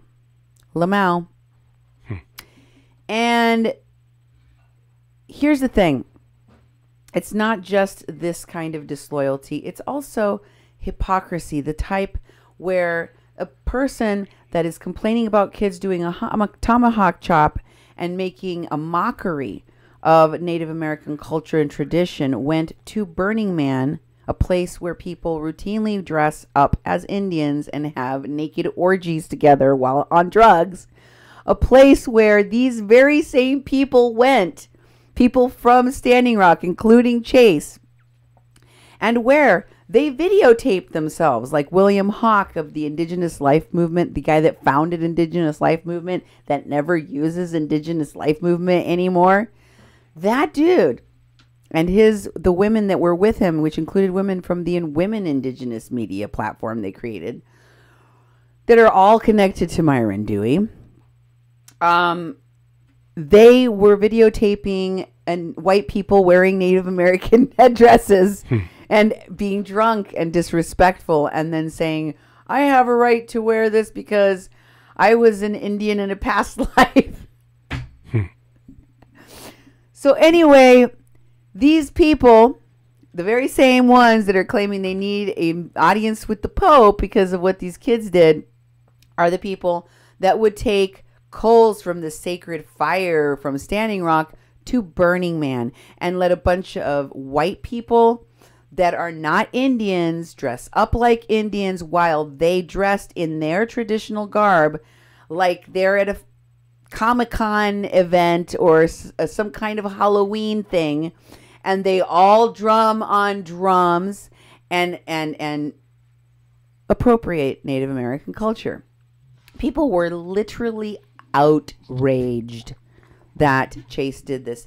And Chase didn't correct himself and say, oh, dear God, what have I done? I literally started my activist career fighting against cultural appropriations and fighting against the UND mascot when I was a teen, a young man anyway.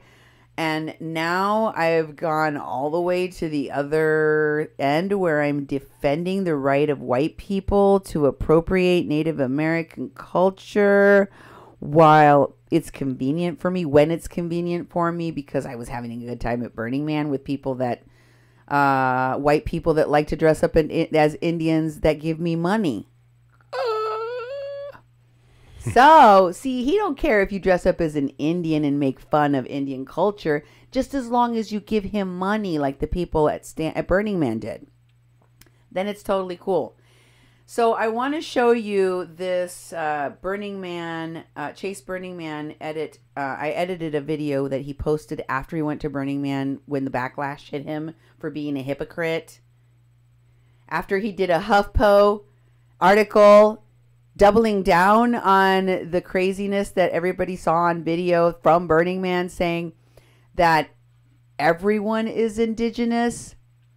So technically speaking, every human being already is indigenous. So those people appropriating Native American culture wasn't really technically appropriating Native American culture, because everyone is indigenous. If you go back far enough, everyone is indigenous to something. They came from somewhere. And then he tries to equate the word indigenous, like being from a place, a location, and a tribe, which is its real meaning, to something else more akin to the evolution of the creation of man and us coming from the earth and the clay, all of us, and originally evolving from different animals like the four-leggeds and the wingeds, and I don't know what he's actually on about, but it does not. He literally contorts himself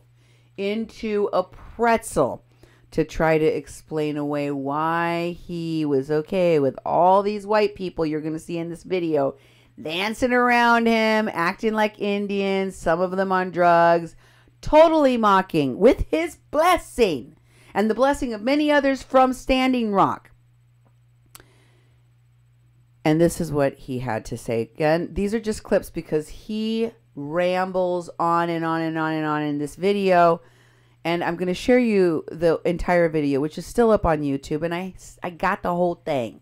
So if he takes it down and some of y'all want to see the whole thing, I can make it available to you. But here is the clips, the edits that I got from this to show you what he was trying to do and how poorly he tried to do it.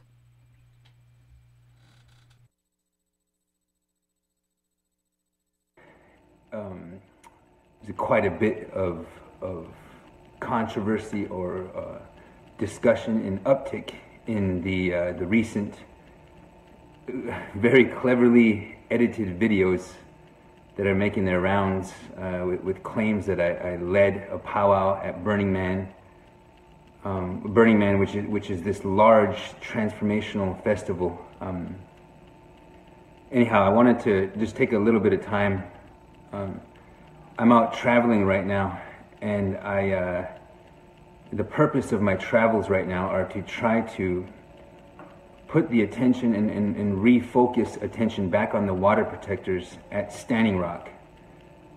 Many of whom, I'd say 70%, 80%, 90% of whom are not, Oceti Sakowin, or not, certainly not from Standing Rock. These are people who dropped everything in their lives to come and lend their energy, their time, and potentially to sacrifice their liberties.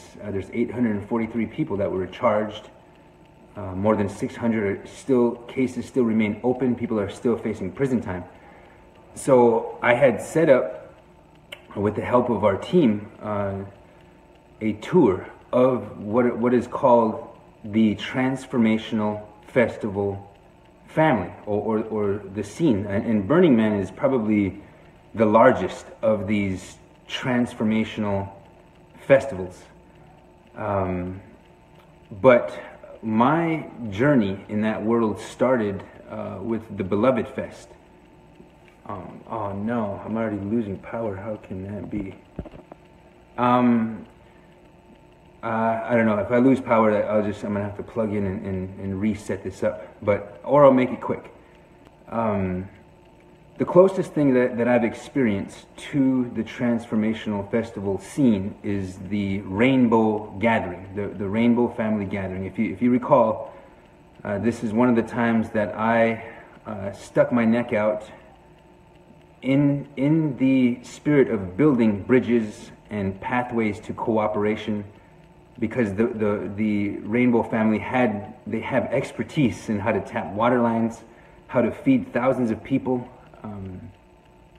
In the hypothetical instance that we would need occupy camps or survival camps or perhaps liberation camps, foreigners wearing headdresses and feathers, perhaps consuming alcohol or engaging in other debauchery while they are quote-unquote dressing up as an Indian. I have been fighting appropriation since I was 19 years old. But my purpose of going to these festivals was to try to get our petition signed, a petition that gathered, I think, 20,000 signatures in a couple of days, that it was online. But we went to a camp in Burning Man, which is like 70 to 80,000 people. It's so, just the magnitude is immense. It's huge, the scale of it and the scope of it. But I was camped in the Red Lightning camp, which is a camp that's almost 10 years old. They go to Burning Man all the time, every year. But they also, I met, brothers like Joshua Tree, Jonah. There's another brother who is responsible for making sure the Oceti camp, Oceti Sakowin and Oceti Oyate, the camp during the Standing Rock Liberation Movement, or at the confluence of the Missouri and Cannibal Rivers, making sure that we all had clean water and that we had this dome. But I want to speak a little bit about, I agree with everybody that appropriation is wrong, but what I wanted to speak about was a concept that I'm kind of being criticized for, in saying that we are all indigenous. I've been saying this for a long time, as long as anyone cares to listen. I wanted to expound on that a little bit because obviously I was born Lakota. I was, my blood, my phenotype, everything is Tituan. My grandmothers were Dakota though, but you know, I was born into that way. And when you're born into an oppressed worldview, a place where, you know, an imposed foreign poverty culture is very real, and it has destabilized, you know, a lot of our nationhood. You think of colonization, you think of oppression in those terms. And it's not wrong to think of them in those terms. I mean, by no means are we trying to mitigate or minimize or you know, do anything by way of lessening and taking focus off of the genocide, the 50 to 80 million indigenous people, the original nations of this hemisphere. Indigenous people is a term of art. No way are we trying, an international legal term of art. No way are we trying to say that, you know, the slavery and the legacies of colonization, that kind of colonization, the forced boarding school era, a complete and executed and deliberate attempt to erase and extinguish our original dignity, our original spiritual dignity, and our connections to the sacred. But we have to also understand that this colonization, if we can call, let's just call it that, this process of separating, process of abstraction and separation, and that's what I mean by when I say everyone is indigenous, because we all human beings, all two-leggeds, if you go back far enough, descend from the land or the sacred sites, or sometimes they were molded by clay, by the powers of creation, by the creators. Sometimes they descend from the water itself. Sometimes they descend from the cosmos. And to me, this is part of the path of spiritual liberation that we are on. And sometimes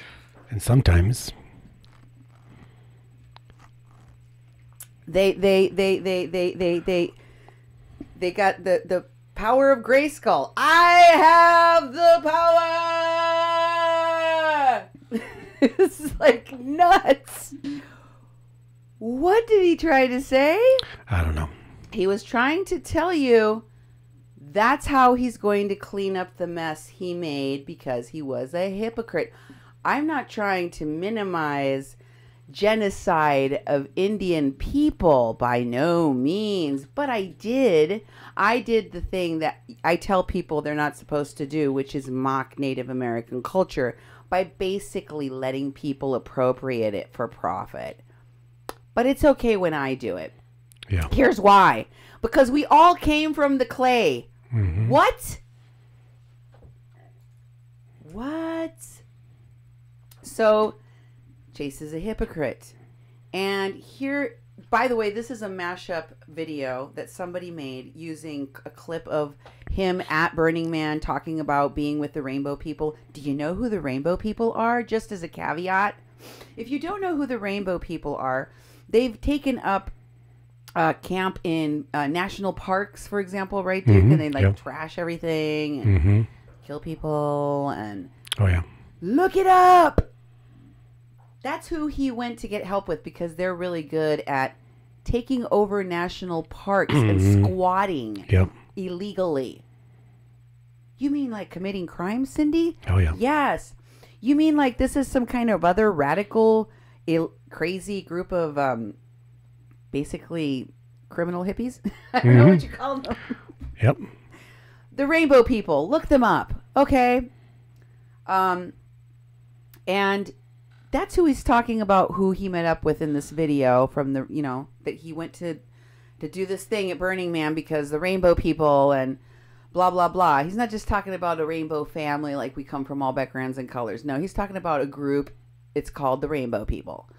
And also the Red Beetle, whatever the heck camp in Standing Rock where they put up teepees. This is a festival ground. This is a playa. This is not a place where you put teepees and have white people stay inside of them. And They did that. They did all of it. And Chase and a bunch of the Standing Rock phonies went there to celebrate it. To be like, thank you guys. It's totally okay if you appropriate and mock Native American culture because you guys are cool with us because you guys gave us money.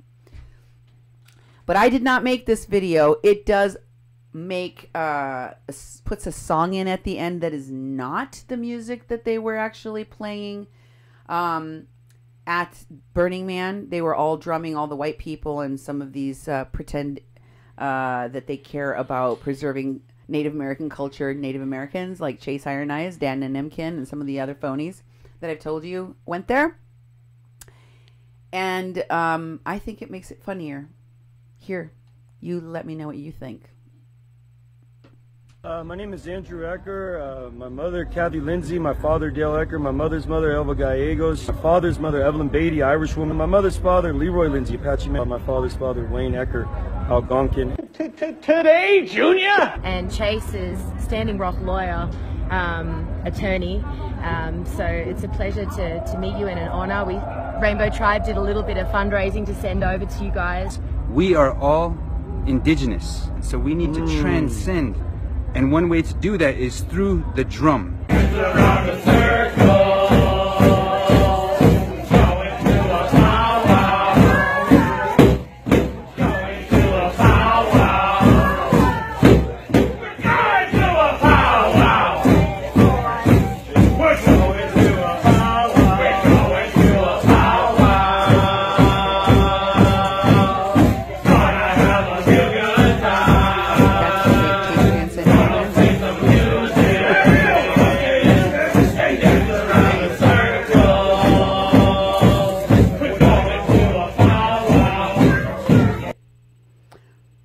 So the kids, one of the things that he is condemning is that these kids that Nathan Phillips went and drummed in front of, in one case, 2 inches from one kid's face, those kids just starting to dance, starting to join in the drumming, or you don't join in chanting along with the drumming that he was playing, and joining in the dance and however they felt that it moved them to do so, including doing that tomahawk chop.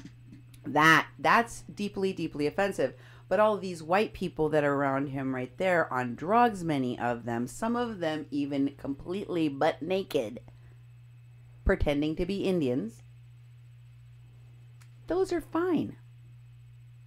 You heard him justify it, and it's totally okay. This is different, though.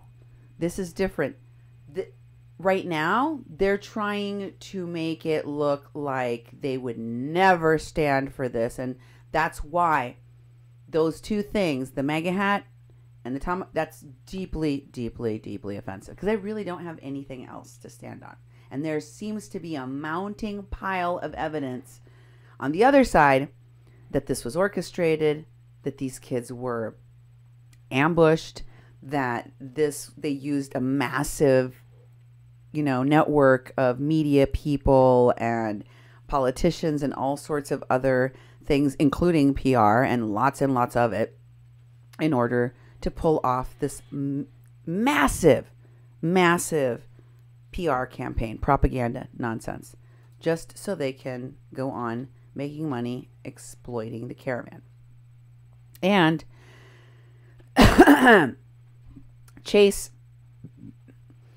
is known among the people that watch my shows to have been participant in these things, and some of them have said as much in the comments. Here are some of the comments that were left. These are comments that are put in the shows that are public on my Facebook and on my KPPPFM. This one says, Chase has been to the rainbow gatherings. He dances naked with the butterflies in the forest. And you heard him admit that he has been to rainbow gatherings, right? So people know what goes on at these things.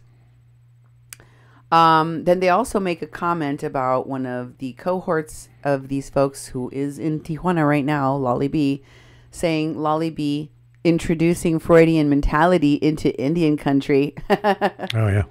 Because her thing is Lolly B healing, remember? Lolly be introducing Freudian.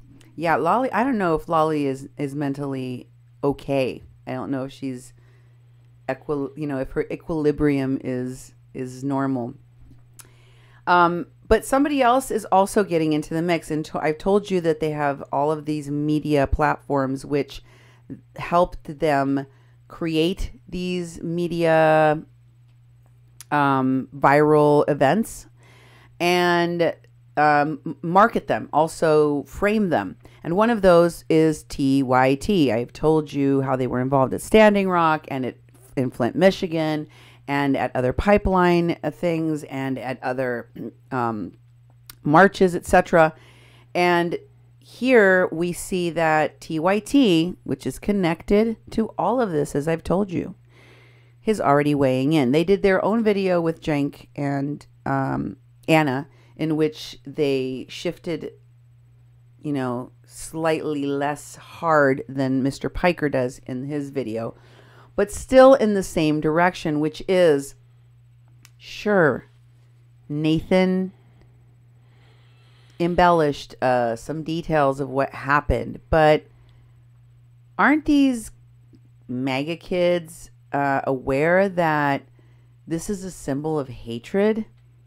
Like, seriously, if at this point in this country you don't know, then stuff like this, expect it to happen, because you shouldn't, be, you shouldn't be able to walk the streets with a MAGA hat on and not think that somebody's going to attack you. Or something to that effect. Slightly less, obvious, but in that direction. I thought, this is a new direction. Okay. I see what you're trying to do. Like, if you're wearing the hat, that means you kind of asked for it. You know what I mean? And this is what Hassan Piker said. He was a little bit more radical.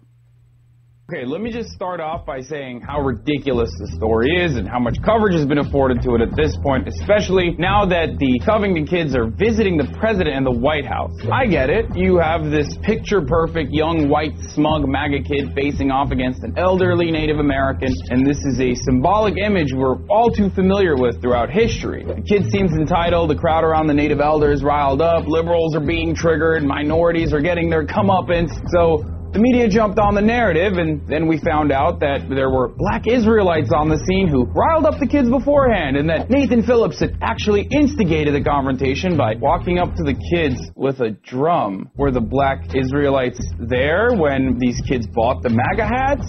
Probably not. And yes, Nathan Phillips, an elder Native American tribe leader and Vietnam War veteran, had the audacity to break up the tense situation between the crowd of screaming MAGA kids and 4 black Israelite trolls with a peaceful prayer.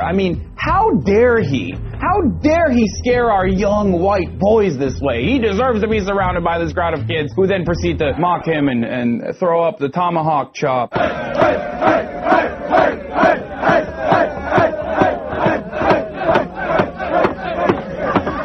And luckily, a brave young white boy courageously stood in front of this brown interloper encroaching on his white personal space. But to be fair, let me just state that I really don't know how these kids should have handled this situation. They're young, they're riled up, they're there to own the libs super hard with their new MAGA hats, and they're there to protest women's rights to reproductive freedom and stuff, so... Did you catch the subtlety of what he is saying there? He's saying Okay, we know there was more to the story. You caught me. You caught us in the lie. Yeah. There were black Israelites there. He doesn't say anything about how disgusting and indefensible their hate speech was. He seems to defend it laterally by saying, okay, so they're saying that these black Israelites were taunting them, were goading them into getting upset to the point that, and he doesn't explain, they would want to drown them out with their own chanting. Doesn't say that to you. But then he asks this other non sequitur, which is, were the black Israelites there when they bought their MAGA hats? Yeah. See how beautifully he pivoted to this other nonsensical. It doesn't have anything to do with the fact that you just glossed over the hate speech of the Black Israelites. And by glossing over it, you are ignoring and also condoning and protecting hate speech. Hate speech should not be allowed, whether it's coming from the right or the left. It's not okay to say those things. Did you hear what they were saying, Duke? Mm-hmm. It was disgusting. Yeah, it was horrible. How can anybody like that? I'm a progressive woman, and I'm like, what the hell is that? Mm-hmm. I don't understand. It was just disgusting. And what the what was his name? Alvaro Andrade said to the kids. Yeah, exactly. Get the F away from me. Yep, exactly. Get out of here with that. Go back to Europe. Go back to Europe. We've been here millions of years. That's what they were yelling at these kids. It's no wonder that they wanted to drown out that hate speech. Mm-hmm. And, of course, then he characterizes, how dare this Native American man go up there and be prayerful and peaceful. So he mischaracterizes going up and loudly drumming in someone's face without asking them if they want to pray with you, violating their space. He calls it white space. But if you get that close to me, it's just space. It doesn't matter. You can't put color on the space. Mm-hmm. His white space? What is that about? Really? Anyway, Hassan is protecting the Black Israelites' hate speech. Mm-hmm. Notice how they do it. They just like, okay, Black Israelites are there. Yeah. But let's not talk about that. yeah. Notice how they're doing it. Then Chase had to throw his daughter in there too. Let's throw the daughter in. Hey, here's the tweet from CGTN America. Hey, while the war over what happened at the Lincoln Memorial wages on, lost in the chatter are issues that Indigenous people wanted raised in the Indigenous Peoples March in D.C. CGTN spoke to someone. It's Chase Iron Eyes, the organizer of the People's March, the Indigenous People's March, daughter, who also spoke at the event, who was also right there next to him and next to Nathan when all of this happened. And it's just, I know, I've told you again and again and again. I showed you how Nathan cries on cue, how Nathan lies and cries for money. I've shown you Chase cry. I've shown you LaDonna cry. I've shown you Wania cry. Mm-hmm. I've shown you people defraud people with tears and fake injuries and fake suffering, like literally fake, like Marcus Mitchell when he pretended to have been shot in the chest and was not for thousands of dollars, okay? And after they are caught, when they are caught, they just bring another crier into the picture. That's right. Preferably a younger one. And this is what Takata is literally poking her own eyes to try to get something to come out of there because it's not working. She keeps looking over at her dad. And then he takes over and starts speaking for her. Here's just one moment, one of the tearful moments. It's supposed to divert your attention. Because, you know, now that you decided to talk about nothing but Nathan Phillips, they did. They put it in the media. They hoped it would go viral. It did. They used all of their media power and prowess to do it. And now that it's backfiring spectacularly, they would like you to focus on what they really should have done all along, which was just have their Indigenous Peoples March and not try to exploit it for money and political gain. Because they would get caught. And instead, they want you to see how all of this and your focus somewhere else is making this little girl cry. Just like she did when she went to deliver a letter to Hillary Clinton. Just like she did on cue at all of these places where she goes and gives speeches. These kids can cry on cue. She is turning out to be quite a little actress, a very good little actress, all on her own. Here's Takata. it's a really straining experience. Sorry.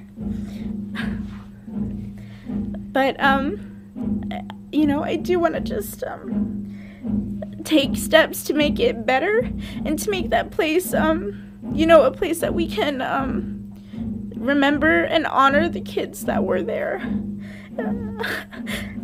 But forgiveness will include when they give some of our land back, when they take the boot off of our neck just a little bit, so that we don't have to watch our children and our people die a slow genocide, when they renegotiate the treaty, they renegotiate the trust relationship, they completely rethink Indians in the 21st century. We do not have any rights except those that we are willing to die for and those that we are willing to give our freedoms. Okay. And what does that have anything to do with the hoax that is being perpetrated for political power, for gain, for money, at the expense of school children by a guy that claims to work with the youth? How is talking about, hey, the indigenous people, you guys, your group, your people, including all of those who were standing there and are now using their powers of distraction and their lies and their manipulation in order to distract people from looking too closely at what Nathan did and how it's connected to you all.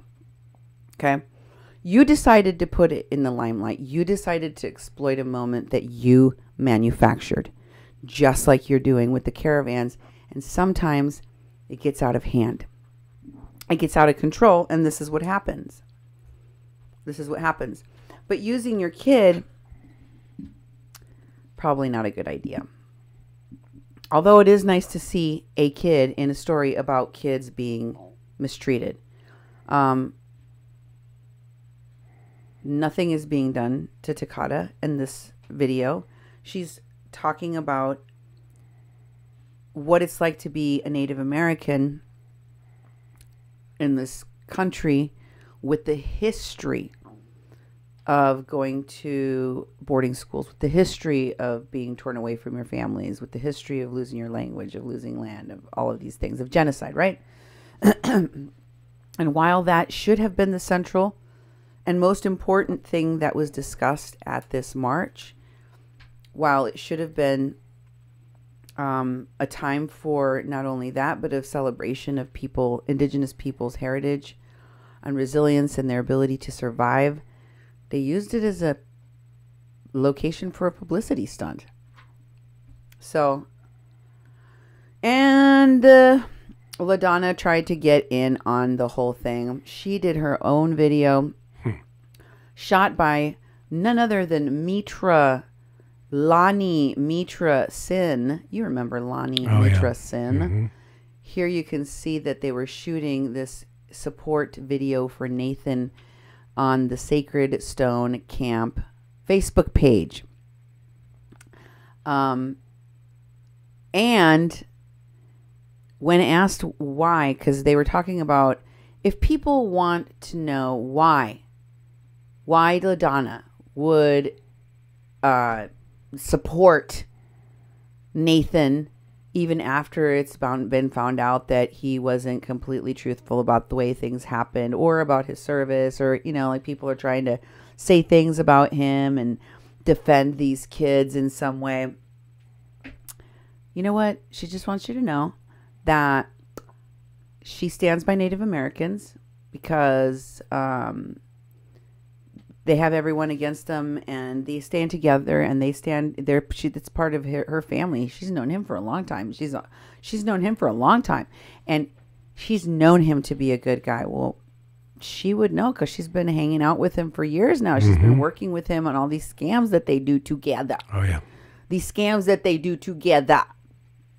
And I just wanted to share with you that the person that was filming for Sacred Stone Camp is a white lady. Her name is Mitra, Lonnie Mitra Sin. This is her Facebook page. And this is Mitra posting about standing with Nathan. Mitra Stan with Nathan. Posted Sacred Stone stands with Nathan Phillips. This is from her page. And she tags LaDonna Allard. You can see that one of the people that is really running and videotaping and running the page Sacred Stone is Mitra, not LaDonna. Notice how there's always a white person that runs things, really? That's doing all the the heavy lifting. It's a white person. And Mitra also has pictures with LaDonna and her son, who's on all the way on the left there on the end, or the right, excuse me. Mitra is the short woman, the white woman with glasses and a dog. She's petting a dog in front of her, and LaDonna's petting the same dog. And there you see, this is LaDonna Allard, one of the people that used her tears to bring all of you out to Standing Rock. And all of your dollars out of your wallets. And Stephanie Big Eagle is her daughter, maybe soon to be daughter-in-law. They're close. She tattoos people with those tattoos that I showed you all those water protectors do. All those water protectors have. And she's also connected to Lolly B, the woman that is currently in Tijuana. Here she is with Lolly B and Chumash. And the guy from Ban Exit, that Tim Schwartz.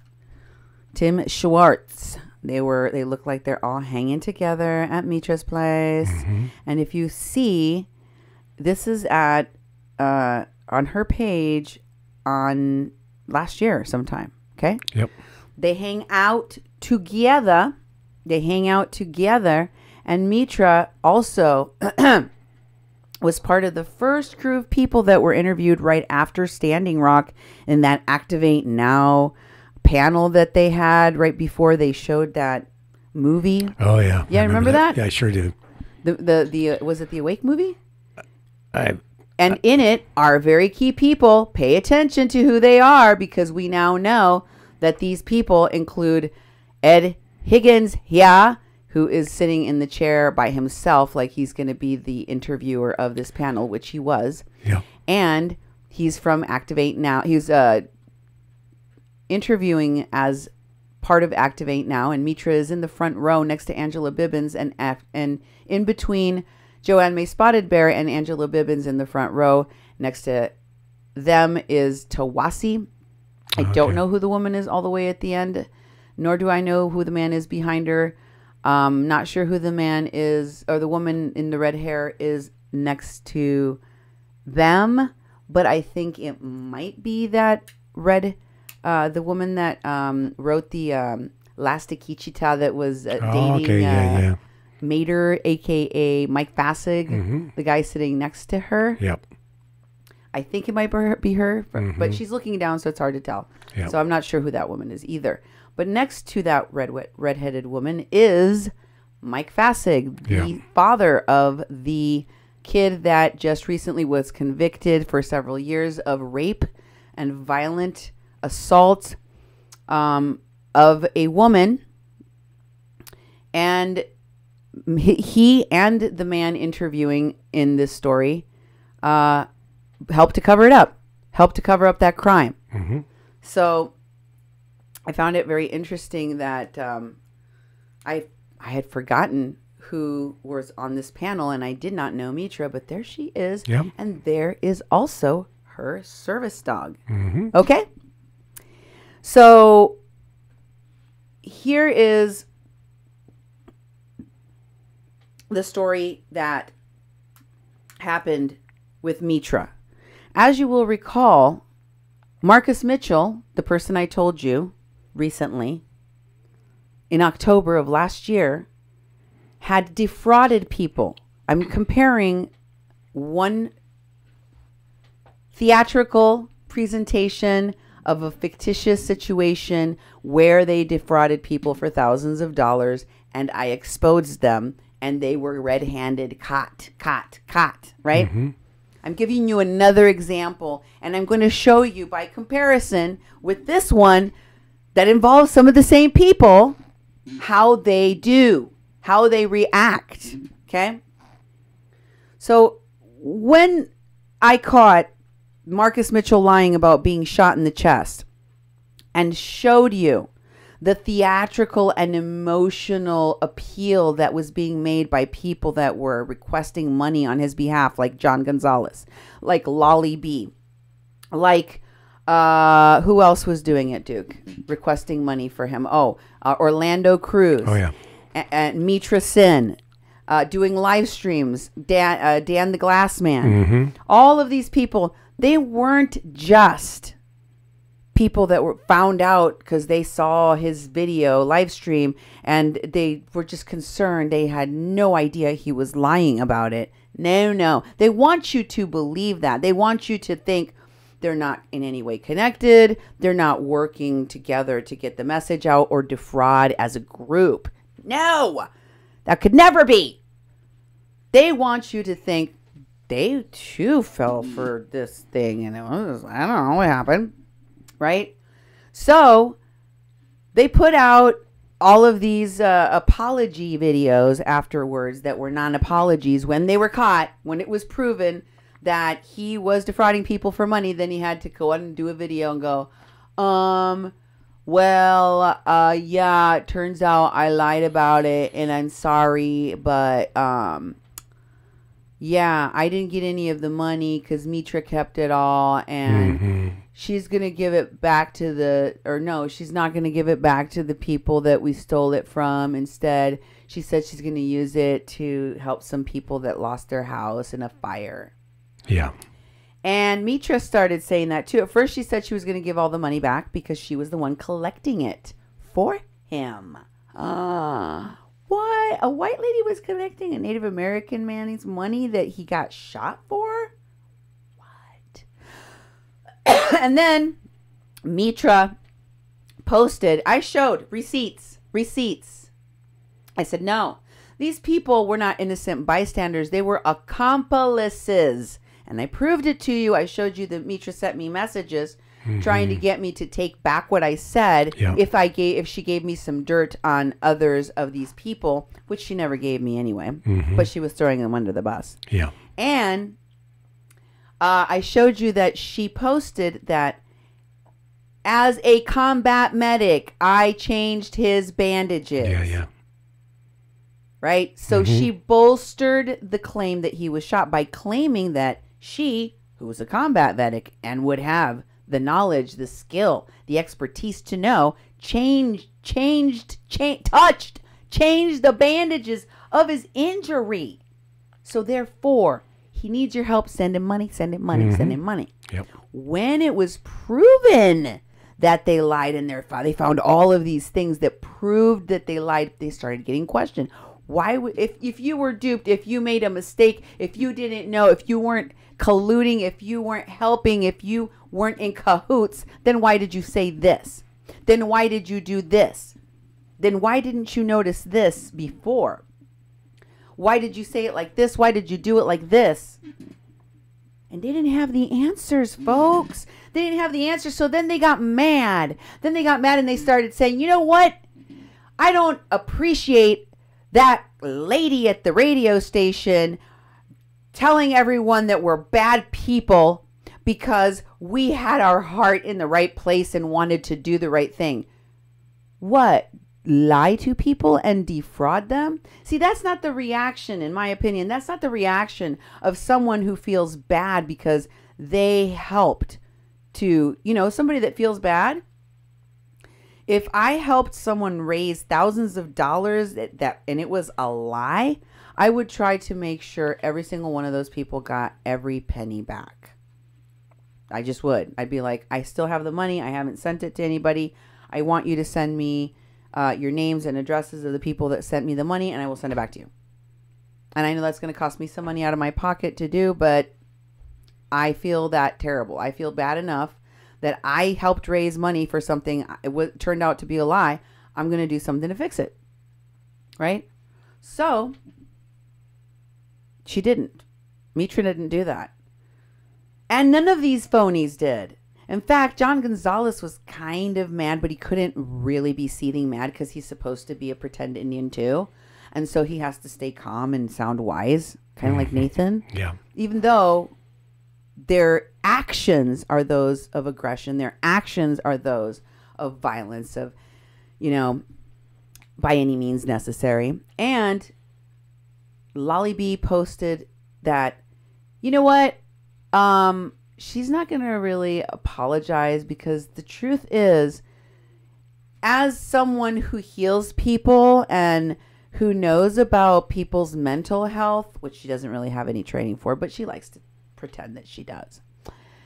She just wants you to know that he definitely has undiagnosed PTSD, and that's why he's a thief. Because, you know, when you have PTSD, it automatically means you defraud people for thousands of dollars online. Right? Isn't that what mental health illness means, Duke? No. Being a thief? No, these people are just trying to make excuses, you know, and coming up with these excuses of PTSD, which is, you know, a very serious thing.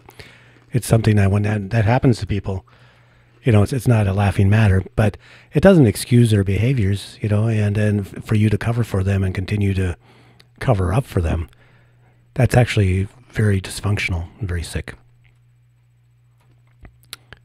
So. Well, what else do you think about it, Duke? Well, you know, I kind of like hesitated even rehashing this this stuff because I remember it was so disturbing because that happened like October 31st, and we were in Minneapolis, and it was like, you know, this Marcus Mitchell got shot. You know, it's like, what? You know, he was just going to court, and then how it unfolded, and then all these people jumping in and that were trying to raise money in the first place and trying to, you know, spread these lies, which, you know, I see the connection to the Nathan Phillips because it's the same machine. It's the same, put one of these people on the pedestal. Let's get some coverage. That'll give us some momentum. We'll raise some money.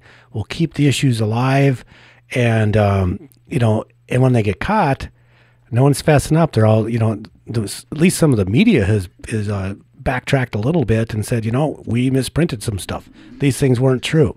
We've actually went a little further, and we're sorry we printed that story.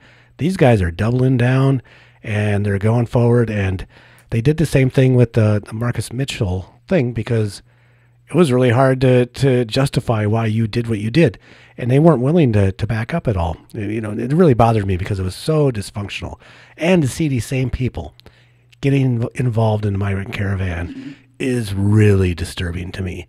That bothers me the most. So you're giving me this feeling of I have this remorse and this tension.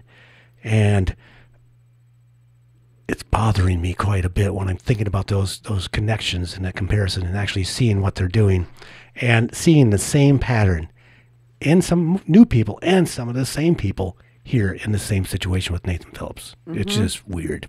It is. I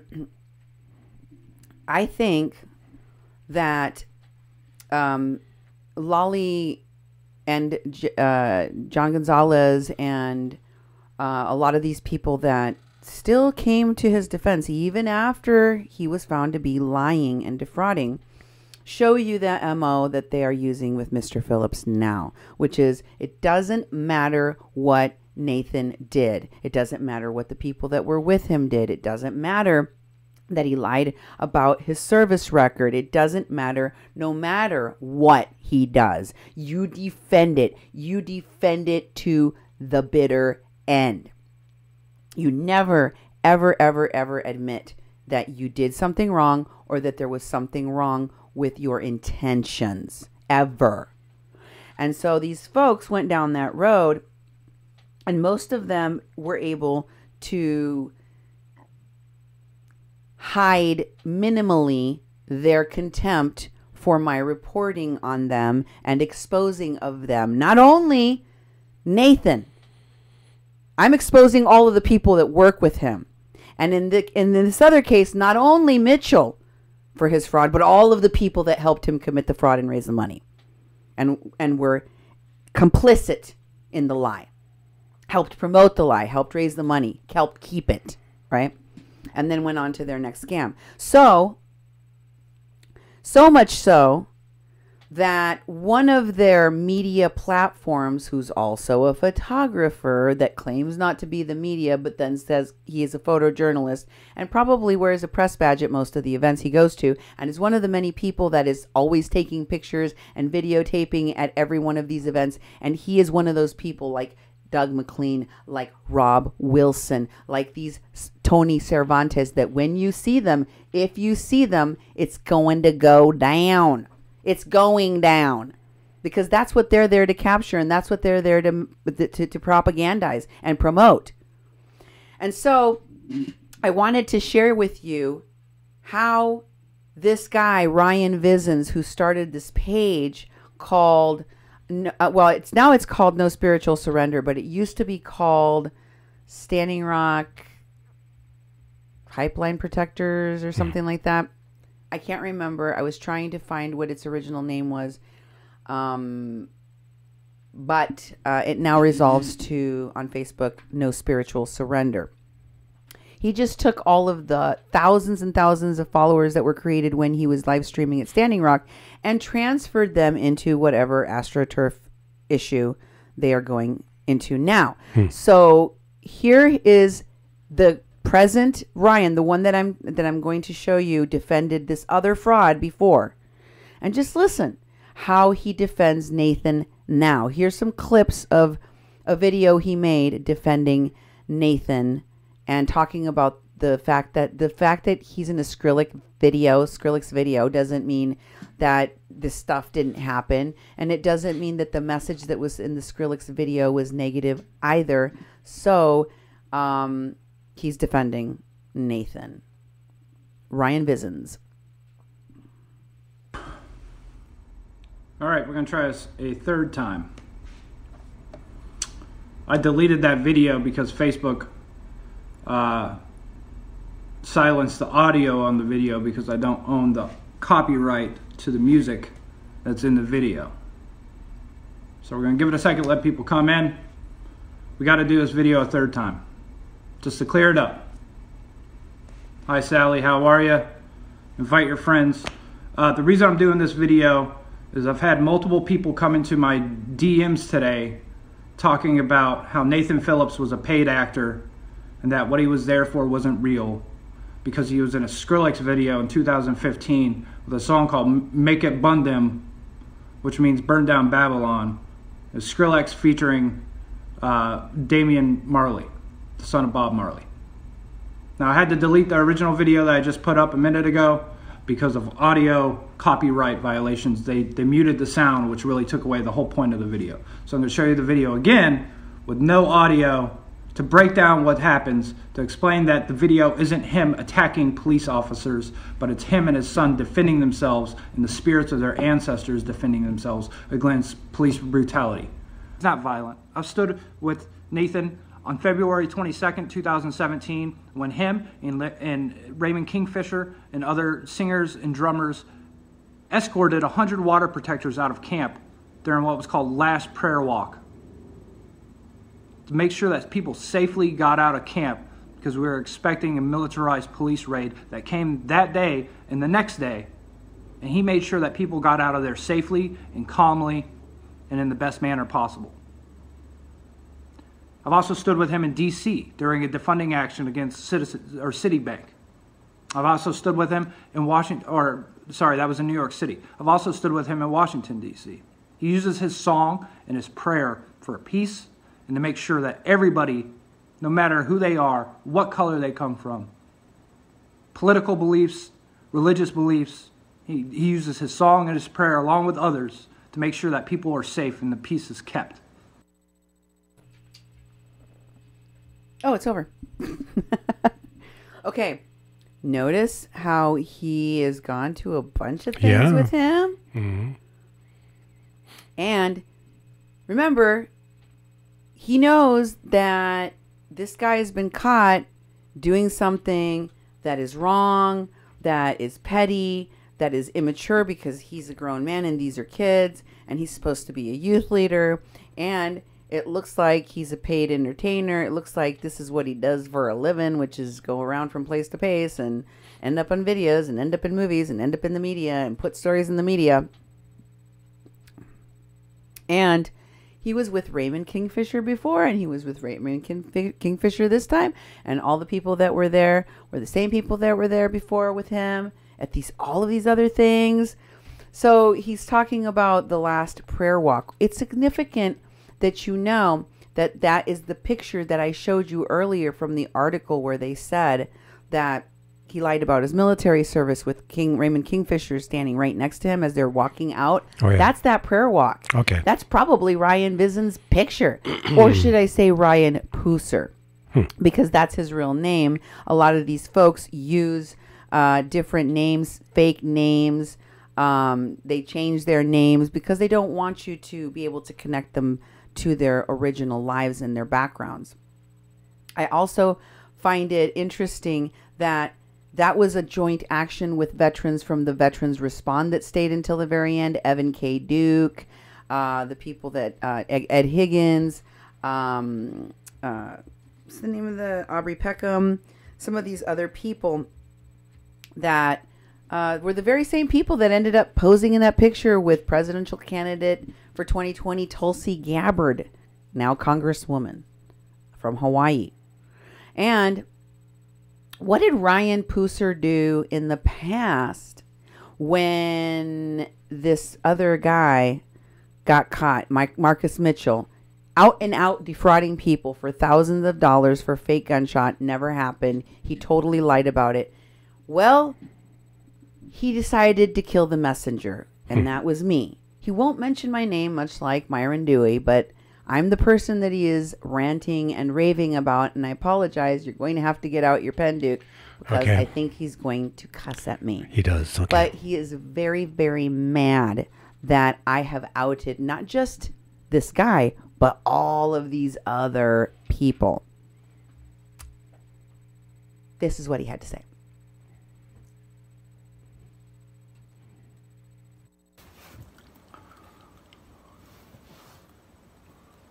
What's going on, everybody? We're going to give it a second and going to let people come in. It's something I want to kind of talk about.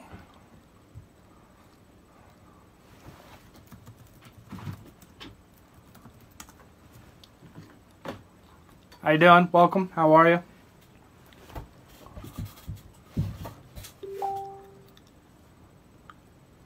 How are you? I'm going to give it a second. Hey Denny, how are you? I'm just going live because I've seen a lot of discussion about this. I haven't really talked about it because it's not something that I was involved with and concerned with. But I am seeing somebody else do another live feed video right now where they are completely bashing everybody who's involved with this. People that have tried to help. And just totally ignoring a lot of the facts of things that took place. So I want to kind of speak on it. I've had a few people on this page contact this page over the last week asking about, hey Bev, asking about Marcus Mitchell. If you guys are aware of Marcus Mitchell, he was a water protector who was at Standing Rock, who was shot in the eye with a beanbag. He lost his left eye.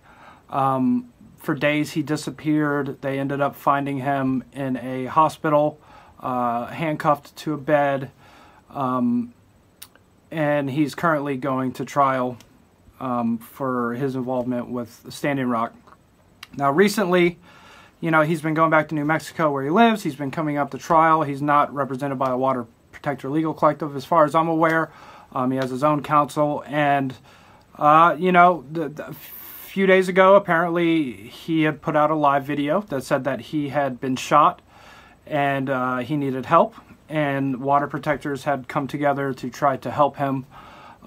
People had started raising money to try to give him support that he needed, helping him out with hotel rooms and food, and a GoFundMe to try to get him back on his feet. What he had said was happening is he did a live feed where he was claiming that he had been shot twice. It eventually came out that he had not been shot and that he was actually telling a lie.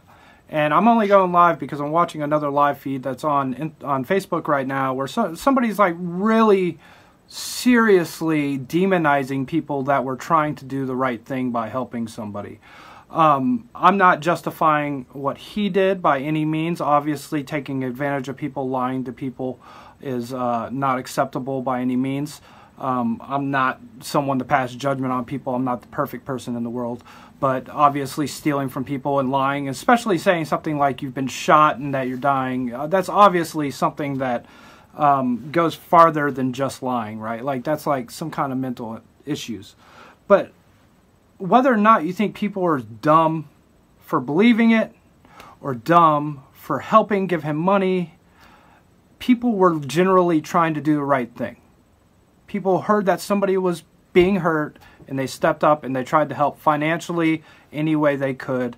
And I'm just seeing this live feed where people are just getting wrung through the ringers for trying to be good people. You know, generally, if somebody ever said they were shot, 99% out of the 100 times, they would probably be shot. Like, most people wouldn't lie about that, right? So the people that really, I believe, that stood up, there was a guy named John Gonzalez who was trying to get help for this guy, Marcus Mitchell.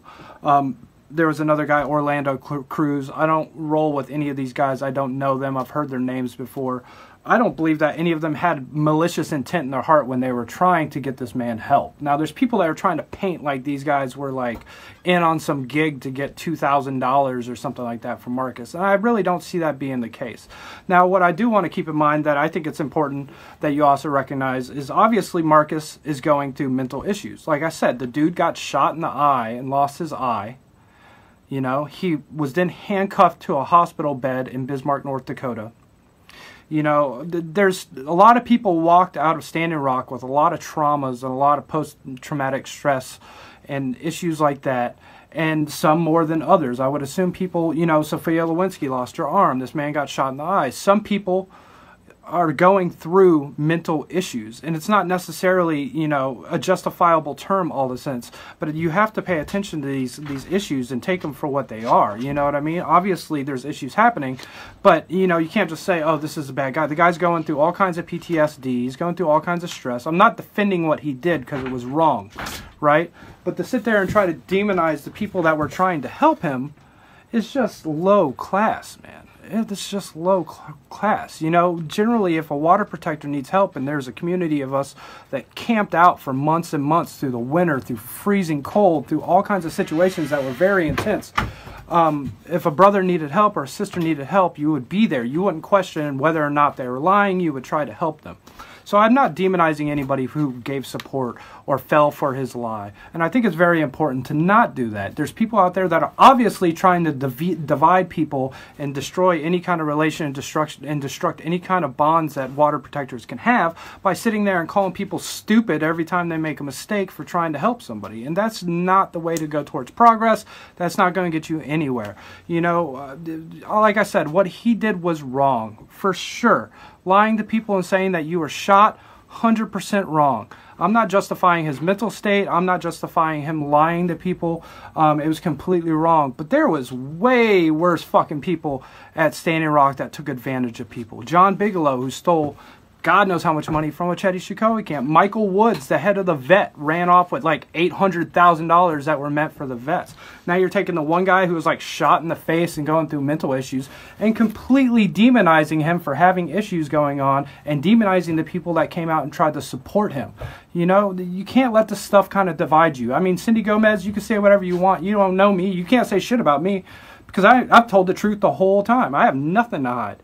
You know, but we have to not let people sit there and criticize and demonize people for trying to help each other, man. The whole point of this movement is people for people movement, you know, and there's people that are obviously, after the whole case, just trying to shit on people anytime they can. Meanwhile, they're not doing anything. They're like armchair activists sitting at their fucking house running their mouth. They don't do anything except talk on the internet. So, Get the fuck out of here with that shit.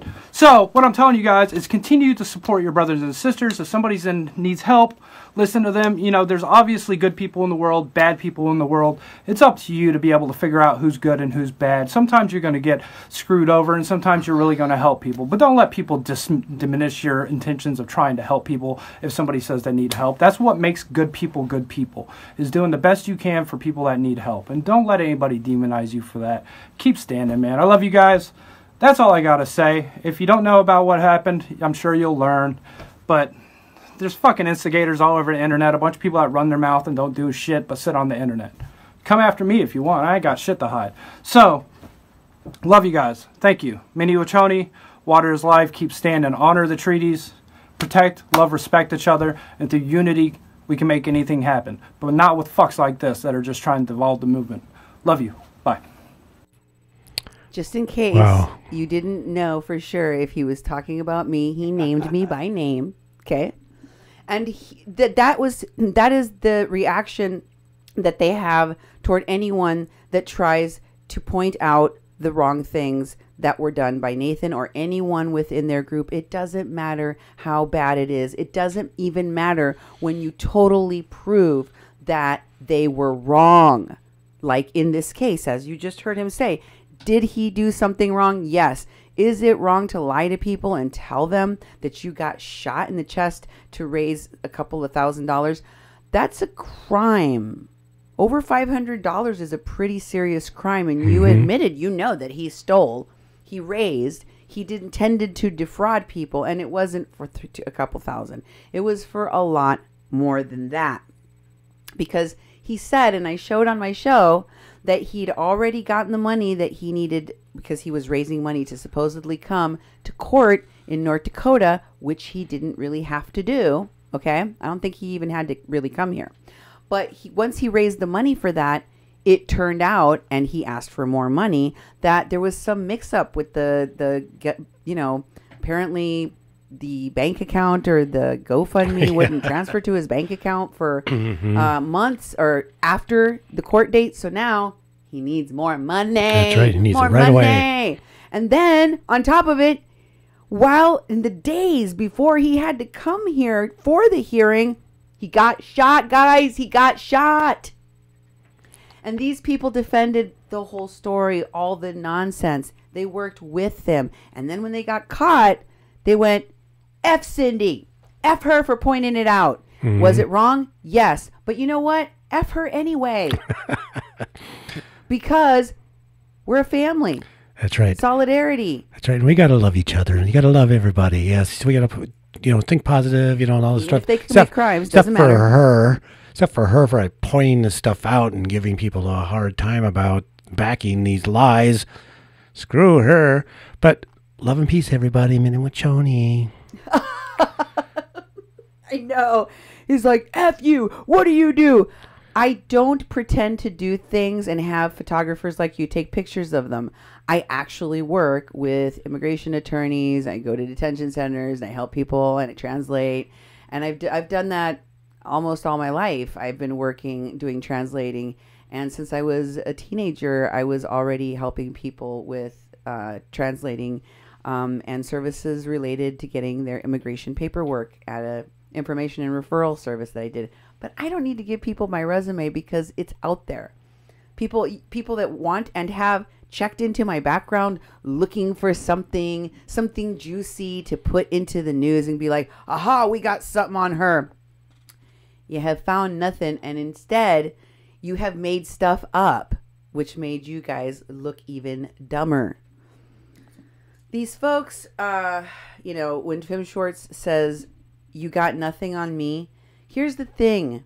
I'm sorry, not Tim Schwartz. When Ryan Pusser says, you ain't got nothing on me, you're wrong, Ryan.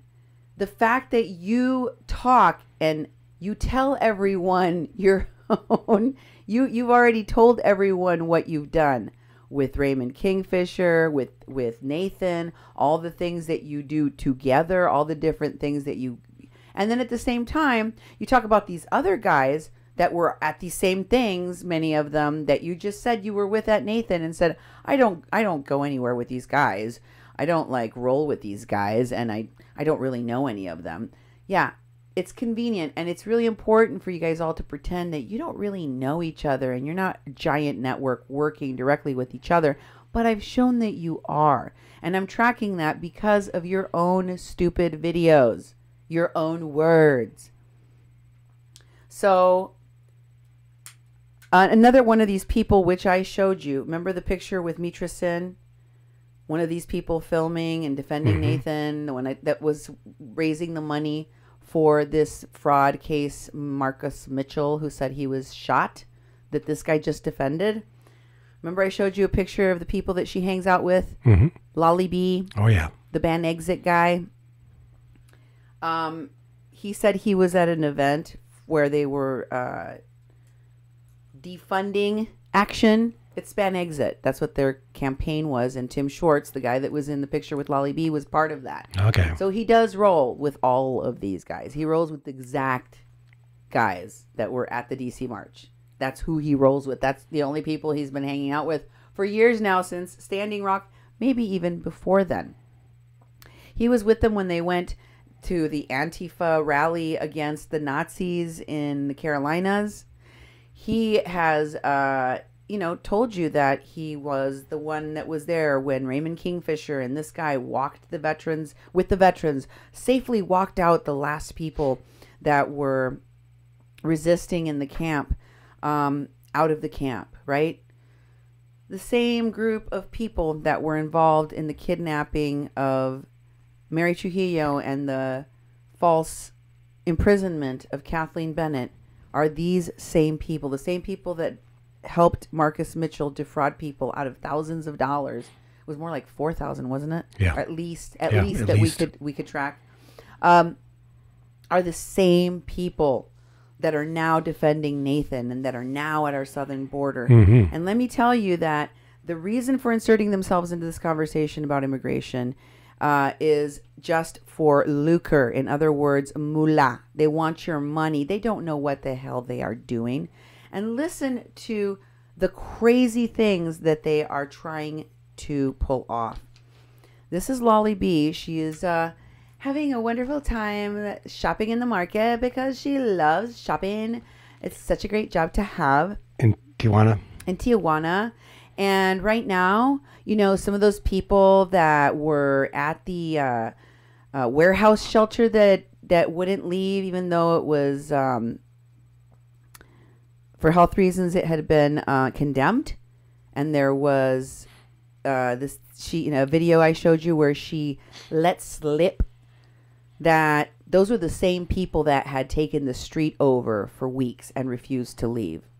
Those were the same people that refused to go to El Barretal, the designated shelter that the federal government was funding for these folks already, so that they wouldn't be right next to the border, since they had attempted the stunt of and accomplished the goal of shutting down the border for hours because they had this violent clash with Border Patrol. Once around November 22nd, I think, and then on New Year's Eve again, with the same folks connected to this, right? And now Lolly is talking about what they did with those people. What did they? We've got them places to live now. She's out buying dishes for them. They're furnishing the places. She's at a flea market, picking up some things because they're going to keep them there. And they really don't have a plan. They don't know what they're going to do. Take a listen.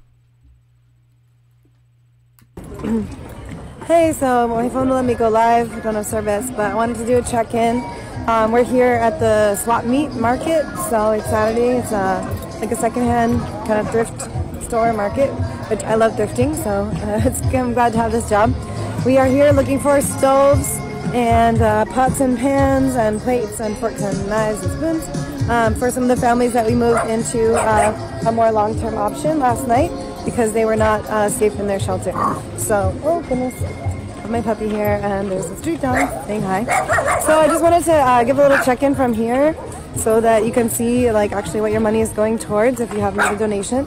So we were able to work with another volunteer group and collaborate our funds And so over the past couple of days, we've been able to get about 30 people into longer term housing. So it's not like super long term yet, but at least for the month they're set and they're safe and they're indoors and they're autonomous.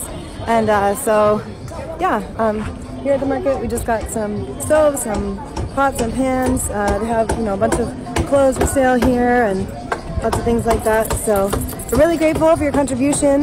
We did run into some other caravanners just now that had been part of the original group, and they were sharing that we thought one of the shelters that was not safe, we thought everyone was moved out yesterday, but it turns out that there are still about 20 more people that are staying there. So we're gonna collaborate continuously with our awesome other volunteer friends here, and we're gonna figure out how to get them all housing. So we're gonna try to find some more places that they can stay and be able to move in on Monday.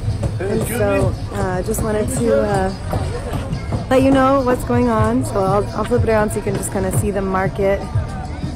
Oh, I forgot I'm doing a video and I'm not live, so I can't do that. But here's just some random things being sold at the market.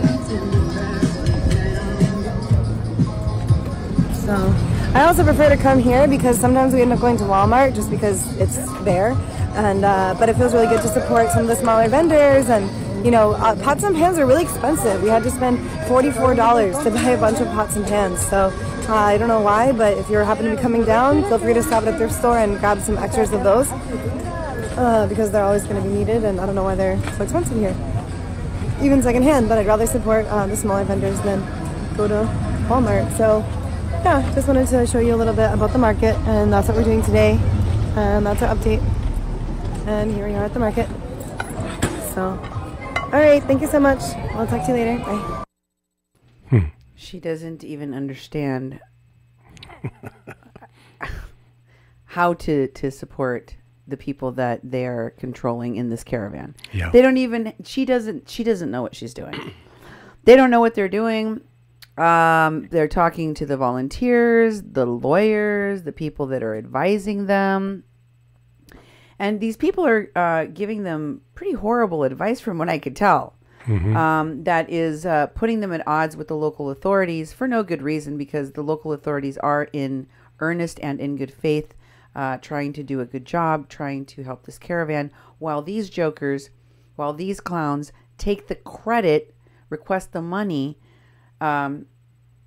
create these very theatrical, tear-filled videos in which they tell you that they and they alone can save these people because of the horrible oppression they're going through, embellishing, in fact, making up situations that aren't real, like there was a child that was killed, or there was a man lost at sea, or perhaps 11. Yeah. Like crazy, crazy, crazy things that you can prove verifiably are false. Just like this. I mean, over and over again, these people are experts at it. And I've shown you the proof that they lie, that they make things up, and even that they then retract them later. But once it's already in the media and all of their followers are repeating this stuff like it's gospel, they then, the damage is already done, right? And then the dollars are already coming in. So, Lolly then, and how many people do you think they're going to be able to house in this way in Mexico, in Tijuana, when all of these other thousands and thousands of people come into Tijuana? Exactly. Yeah. Are they going to house all of them because they don't want them to go to shelters because they can't control them then? It's going to be real interesting to see. Y'all are going to have to come up with a lot more money. And then she makes this next video is kind of odd. I want you to pay attention to two things. One is that she tells you that this video is about good news, but really it's about damage control, you see, because what they've just found out is that some of the people that they're trying to convince to cross the border into the United States to request asylum and turn themselves in and go into the jails, into a detention center, are going, I think that maybe you don't have my best interest at heart, and that you're going to do something that's actually going to harm me, even though you're saying with smiling face that you're here to help me. So I I'm going to choose option B. I'm not going to do that. I don't want to go to jail. I don't want to be stuck in a jail for a year or longer.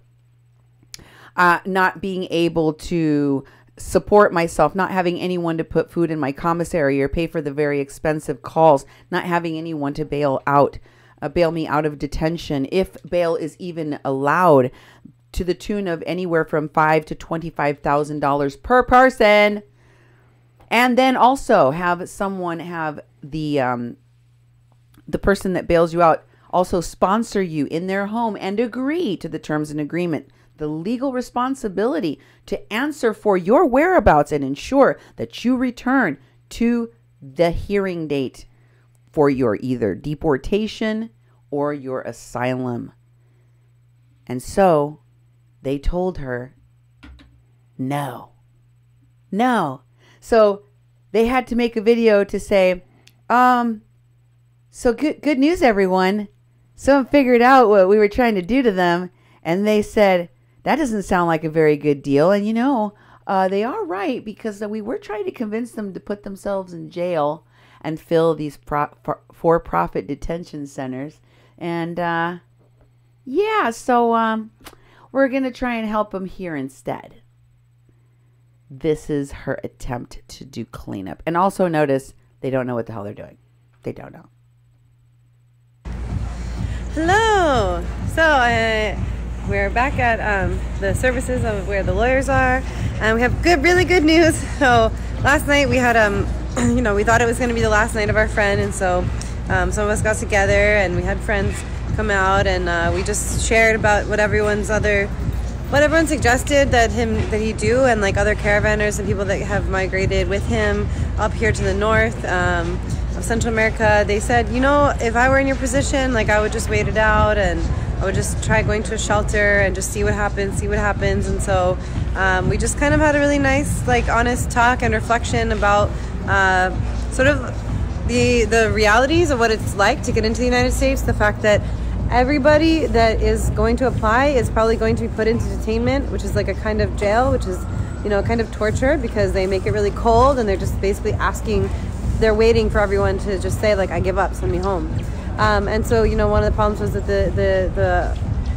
there was like a resistance to staying in the shelters. For these the underage, they have to stay in these particular shelters, and they're kind of strict, and just obviously to protect them. But sometimes, especially for people that have been living on their own since they were, America into the U.S. But then there's also situations where coming into Mexico, you actually receive better quality care and treatment. So I thought that was interesting to share with you all. What else? So some of one of the largest shelters today is down completely, but fortunately they got together and had a meeting, and then they decided that as long as they're managing their ability to keep everything clean, regular, tidying up of the areas, that they're going to allow people to stay there for a few more months until all their numbers are called. Also because the Mexican government will for all of your prayers. I mean, literally the fact that Amnesty International is going to take this young man. So, look at the dichotomy of how this person that they basically threw a farewell party for, right? And they're talking to lawyers, because she said that starts out the video saying, we're here with the lawyers. The people that were advising him to go to jail, basically, are these folks, these lawyers, and these activists. And their friend was going to be going, so I'm sure they got the night at the pool table house with the pizza and all the good stuff right before they send you to jail for a year. And they told these guys, they told this guy, I'm sure, that, okay, here's the possibilities, but we're going to do everything to get you out, obviously, right? Mm-hmm. And there's also a possibility that you'll just get, out on bail and blah, blah, blah, blah. It's very remote. I'm sure they're not telling them that. It's very remote. It's very remote. It's very unlikely, especially the younger and, more able-bodied that you are, that they're going to set bail for you. And so, with all of that, the person says, to them, well, hey, didn't we not want to go to the shelter because we didn't want to be in the Barretal where it was basically a jail, and now you're sending me to jail? Mm-hmm. Kind of a jail. And she says, a kind of a jail. Detention is not a kind of a jail. It is a jail. Mm-hmm. Okay? It's not a kind. It is one. And for her to minimize shows you what she knows. All of these folks, many of them who are super wealthy, rich, are from Hollywood. They want you to hate the privilege and, of course, the racism of the right, but they don't want you to look at theirs. They don't want you to look at their own, how they exploit people for their own purposes. And Lolly is definitely one of the bigger exploiters, and she loves to cry for money. This video, which I am about to show you, where she talks about the minors, the unaccompanied minors, which I'm going to give you some explanation about in a minute here, and my own theories about what's up with with Waterworks on this particular video, based on some news that has just come out in the last 24 hours about some policies between the United States and Mexico and the Central American caravans. But first, I want you to, this is a longer video, and I want to play the whole thing for you because it is just chock full of information that you need to hear. I think out of all of the videos, Duke, this is the one time when Lolly B may actually be crying for real. Okay. And the reason is because she ain't going to get her way. Mm-hmm. That's what right. they really wanted is falling apart. All of these kids are starting to pick up on what these evil people are doing to them. Wise up. And they're like, I want to get away from you. Mm-hmm. I don't want to be here anymore. I don't want to try the thing you want me to try. I quit the thing that we're doing. And she's telling you the story this way. They're giving up. Giving up? What does that mean? Are they going to kill themselves? I don't think so.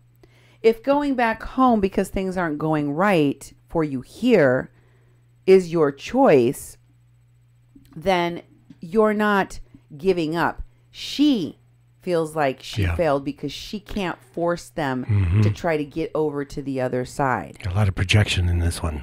Very, very projectile. Yeah. But in addition to that, she feels this other big problem drowning her. And that is the reality of the domino effect, of more and more of these unaccompanied minors, many of which are comprised in this new caravan that is that has already arrived in Mexico and is almost going to be at the border soon. Because 20%, almost a quarter of that caravan is kids. Many of them are unaccompanied minors. And they want there to be a bunch of little kids in these caravans because they think it gives them greater chances of getting out of detention, which it absolutely does not guarantee. And it's starting to dawn on her that, oh crap, there may be a massive amount of children that we have stranded here with our lies. With our lies. Check it out.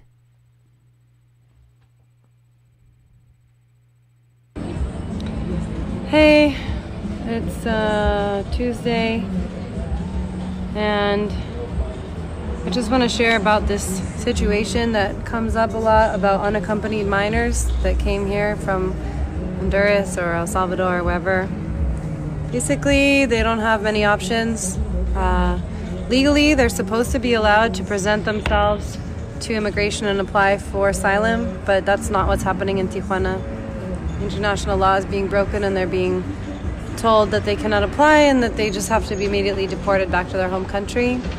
We met with some lawyers today that are working on it, but the youth have to stay in a youth shelter for like possibly months and become plaintiffs on the case in order to get a chance that that law will be actually, if the people will follow the law how they're supposed to and give them the right to apply. Unfortunately, some of the youth that we have been visiting with over the past few weeks and gotten to know, some of them are reaching the point where they're giving up. They don't want to stay here anymore. They don't want to stay in shelters anymore. They feel like it's impossible. They feel like their mission is failing, and they're giving up. And so I had to just like walk away. I honestly couldn't really be there in the meetings for a moment because I was just overwhelmed by the emotions and the sorrow and the fact of failure and the fact that of all people, like, why can we not help the youth? Why can we not help these children? They're under 18, they're children, and they are not able to be helped. And I don't understand. Like, it's a mess. Like, these are the people that came because they don't have families to take care of them. They have a situation where they're in danger, and yet they're treated like criminals. They're treated like their lives don't matter. And I sat there with this young man, and he's like, you know what? If I die, I die. And when someone reaches that point, like, there's not really that much that you can do. We went over different options. There's this, there's that. Well, maybe this will work. Well, this person's coming soon. Well, these lawyers are coming soon. And also 17-year-olds are not exactly known for making long-term decisions, right? We've all been 17. And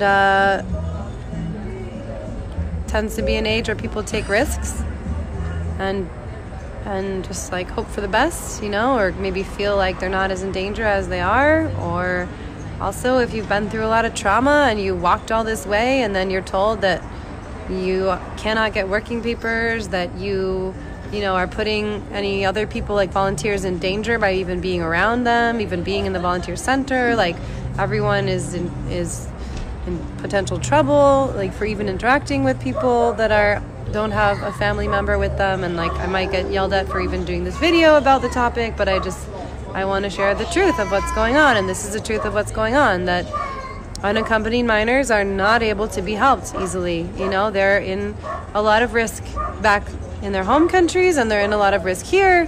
They're in a lot of danger even taking a bus back.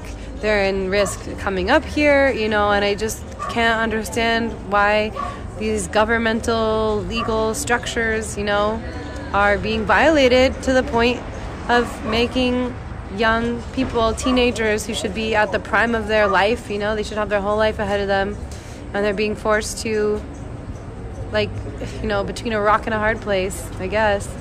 Like, they just feel like they don't have a chance. And, our other friends who are like 20, they just told us one of their friends was killed yesterday. Their friends are going to the burial. And it's just like, I can't even, like, I've kind of frozen myself out right now because I was just crying for a while. And I just, like, I don't know. We're just sending them back to potentially be murdered. Because I'm not numb enough yet, but there's a lot of people trying to help, but obviously we can't make the decision for anyone, and all of us, when we were 17, probably made decisions that maybe weren't for the best, but we can understand, like, people have been here for 3 months, they changed their whole life by walking up here. They came here because they didn't have anyone that looks out for them at home. They don't have family members. And they get here, and then their friends who were born like a few months ahead of them have a chance, and they don't. They can't apply in the same way, They can be arrested just for walking on the street right here. They can be arrested, and people are. I just got messages about another migrant, and not underage, but just another migrant that was here near, like, trying to get services and was picked up by the police. Yesterday or the day before, there was other people that were picked up by the police just walking down the street. And it's really heavy, and like, yeah, some people are like, oh, thank you, but like, I don't honestly want that. Like, I don't want to be told thank you. Like, if you care so much, then like, you come here, then you do it. It's not about me. I read someone's post today, like, you people who come here as outsiders temporarily, like, it's not about you. And it's true. It's not about me. It's not. And I'm not trying to make it about me, but I literally can't just go put a camera in all these people's faces and tell them to tell their story to you. Because that's exploiting them too. And so I'm just sharing my story about my experience here and the people that I meet. And I don't want to be told that I'm doing anything great, because if my life were just a hair different, I would have been on one of these caravans. I would have been living in these violent situations, and like, I would want someone to help me, not because it's like a heroic thing, but because it's just like common basic humanity. We need to help each other, and I don't know why so many people don't understand that, or just don't have that like bone in their body of like, if we exist, if we can help people, then you should. But I've always had that, and I've always known how close it was that I would be on the other side of anything, whether it was doing therapy and being on the other side of the table, you know, like, it's nothing impressive. It's just like doing the right thing. And it breaks my heart that we can't help these youth more. Like, that we have to just, like, they just give up. It's not right. And like, I asked these lawyers the other day, and like, they were just like, I don't know, it's our first day, we're not sure. And all these lawyers are like, I don't know, we're gonna try this, we're gonna see about that, we just need more time and figure this out. And like, I got really hopeful today, because a friend of mine that I went to high school with is a lawyer, and then she said like, yeah, we want to help with this issue. And I got like all my hopes up again, and I thought, okay, we're gonna get these people help, you know. But we can't make anyone do anything. We can't make them make the right choice. Like, everyone makes a choice for themselves, and if someone says, if they kill me, they kill me, when you reach that point, like, so be it, you know. And like, I wish that I would be in my own emotional state to be more like we were a month ago, of like, si se puede, and like all hopeful and excited, and we're gonna do this. And you know, I knew that it was gonna shift, I knew that it was gonna change. And like, I want to name this too, because this happened at Standing Rock too, that one of the worst kinds of the trauma here is not even like the trauma that the people have been through, but it's like the infighting, you know. It's like the people here that are all trying to help for the same cause starting to argue with each other and blame each other and criticize each other, and then trying to help people, and you get them in a situation where they're helped, and then they're like, they get mad, or they want something different, or it's not enough for them, and then you kind of feel like, come on, like, we're doing everything we can. Like, we can't serve everything to you on a silver platter. And like, at the same time, we know that everyone is just traumatized, like so traumatized, and we can't take anything personally, and we can't judge anyone or anything like that. But you know, and then I'm trying to explain to some of the people too, the migrants, like, the USA is not what you see in the movies, you know. Like, yes, there are things that are incredibly less corrupt about America that are not the same, right? Like, you know, there's dangers here that I wouldn't have just sitting on the street or going live in the USA. But at the same time, like, I've been telling them, like, you know that people are not receiving food right now. Some people are losing their houses because the government is not running right now. And they're like, what? Like, they don't even believe me. They're like, no, it's the USA. Like, that doesn't happen in the USA. And so, like, even like this like dream of this like idyllic place, like, is not what a lot of them believe it to be.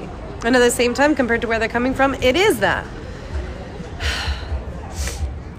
And there's people everywhere that need help. You don't need to come here to help. You know, there are youth that need help where you are. You know, I was working on the reservation in Montana before this. Like, that was heartbreaking. That was painful as well, because of the sickness of people, you know, when there's like just years and generations of trauma and pain. Like, it's you can find it in your own town, you know. I mean, I grew up like going to the soup kitchen and just seeing people that were hungry, like, that live in my neighborhood. And so, like, you can go in there and help people. Just like, please, if everyone can just go like help someone in need, just like do whatever like small act of kindness that you can do.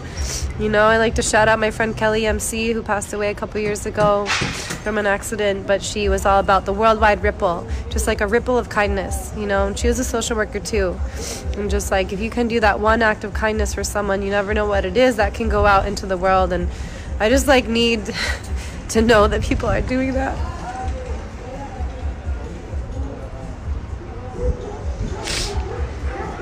I'm gonna go meet with another lawyer and try to connect them, and at least maybe we can help some of the other youth that are willing and able to stay here longer and be in the shelters. And you know, we're gonna keep trying, but I definitely, you know, just like at camp, like people burn out and get tired. It's not like glorious and glamorous being down here, and you know, like I appreciate, of course, like the support and the encouragement, you know, but I just like I want to be transparent about it, about just like that hard truth of like how difficult it is to be here. And I took time, I went on ceremony, I felt better, you know, I worked through some of my own trauma. It's always a lifelong process, but at the same time, like here I am again being like, I just don't know if I can, like how much longer I'm gonna be able to be here. And then that's incredibly privileged to even be able to walk away, and at the same time it's not that easy. I literally don't feel like I can safely just drive back to the US right now. I have to like plan ahead to be detained and interrogated, and you know, possibly have my phone searched, and like there probably be a border patrol is probably watching this right now, and you know, writing down names, and people are like, you know, you're putting yourself out there by making these videos. And I'm like, yeah, but you know what? Like, I can. And if no one is putting themselves out to be vulnerable like this, then like, how are you going to know what's going on? As soon as I leave here, I'm not going to know what's going on here either. And I only know a tiny, tiny piece of like whatever my experience is that's going on here, you know, but I know that like that is part of my role, because if I had grown up where I could have grown up, I would not be heard and I would not be seen at all. I would be another like name in a hat of a woman in a third world country growing up around war and civil war and corruption, you know. Who knows if I would have made it this long on this earth, you know. And so I am willing to put myself out there, even though yes, it would be easier to hide and just like not be on the internet. And at the same time, like I feel that I can, and so I'm doing it, but because I want you to feel it, I want you to know what's going on here. And yeah, you know, there's always search for lawyers and sponsors for the people that can get across. One thing we were thinking, because a lot of our friends like who are going to go into detainment are worried about how their families are going to be taken care of in Honduras. So that's another thing we were thinking, like you could possibly like sponsor a family that's actually still in Honduras right now while their father is in detainment, because some of them will be there for up to a year. And so that's another way that maybe we can facilitate easing a little bit of the suffering. So that's another thing, but also being a sponsor for the people that are able to go across, like the families with the young children that are not held in detainment long, then, you know, you can like invite them to stay at your house and support them that way. So like there are ways you can truly make a life-changing difference where you are. So putting that out there, yeah, it's really hard. I don't want to have to say goodbye knowing that maybe these young people are going to be murdered or forced to join a gang and murder people. I mean, like, what would you do? What would you have done at 17? Okay, so just a couple of things I wanted to talk about that. She says that she's kind of a victim of these caravan goers. I mean, it was subtle, but if you pay attention to what she said, she's like, they change their minds. She's complaining again about the fact that some of these people don't want to go to jail and not have any source of support because they were supposed to be coming here so that they could work. That's what you guys promised them, that they would be able to cross into the United States and you'd have jobs and sponsors and works, right? And they're like, so far a lot of stuff that you've told us is a lie. And I don't want to go do this thing that you're telling me is like the best thing for me. And she's kind of ticked off about it. And she says, you can't force them to do what you want. You can't force them to do what you want. And I'm like, you're trying though, aren't you? And also she says at some point, like she's so upset with them that she goes, they change their minds. And it's like, what are you going to do? You can't do everything for them. They want something different. You can't give them everything on a silver platter. Like, ungrateful slobs. Right? We can't make anyone make the right choice. So you know what's right for them. That's right. She knows what's right for them. And then, of course, she keeps telling you it's not about her. It's not about her. But she might have been one of these people in the caravan. If things had just been a little bit different. So it kind of is about her. And also, she's very affected by this. Not only because, you know, emotionally, mentally, this is draining her. Like, what they're doing is hurting her, because they're just going to go back to their countries and possibly get murdered, and they should really be trying to, you know, reach safety.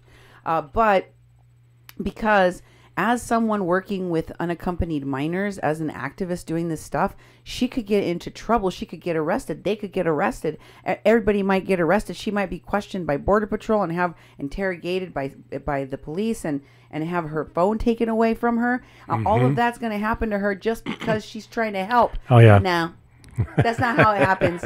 No, you know why?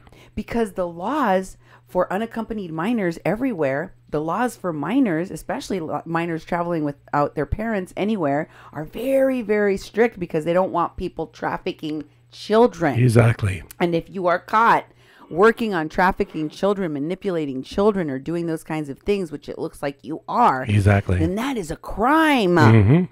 A very serious one. Yep. So, I suppose you would have some concerns about that. And what the hell is she talking about when she says she wants to find out if you want to sponsor a family in Honduras? I know what a change. All of a sudden, it's like, no, a sponsor family in Honduras, way over there. Not the families here.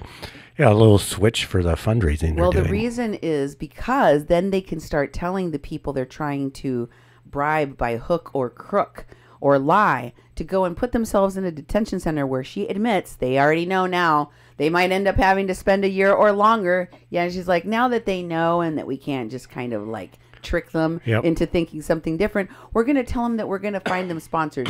If you put yourself in the jail for a year or whatever, we'll get you a sponsor. We'll have, while you're sitting in there, we'll have somebody paying your rent back home. Don't worry about it. Yep.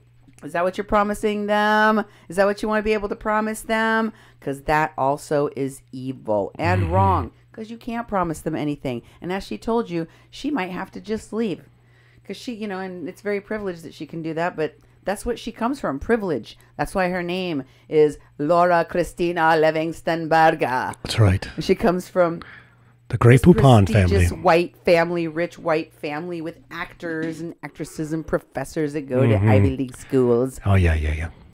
Lolly is not the only one.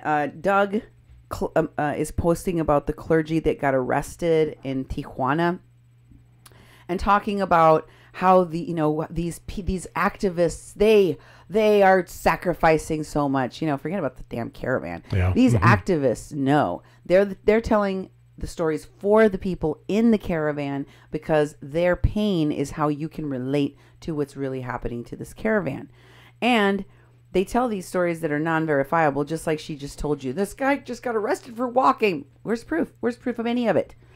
Doug also assisted in posting and sharing that Alvaro Andrade post. Oh, okay. Yeah. Where he's also one of the great indigenous people that helped yell at the kids some hate speech and tell. That's right. Told them to go back to Europe. Yep. And you can see the guy that originally was in the Red Rum Motorcycle Club in the organizing of the People's March, Indigenous People's March, Cliff Matias, also asks Doug McLean, hey, bro, can you share this on the Indigenous Life Movement page? Why would he ask a white guy from New Jersey to share something on an Indigenous Peoples platform page? Because they don't mind if people like Doug McLean are speaking on behalf of and appropriating the rights of Indigenous people, just as long as it's their crowd that's doing it. Exactly. Here's one of his buddies,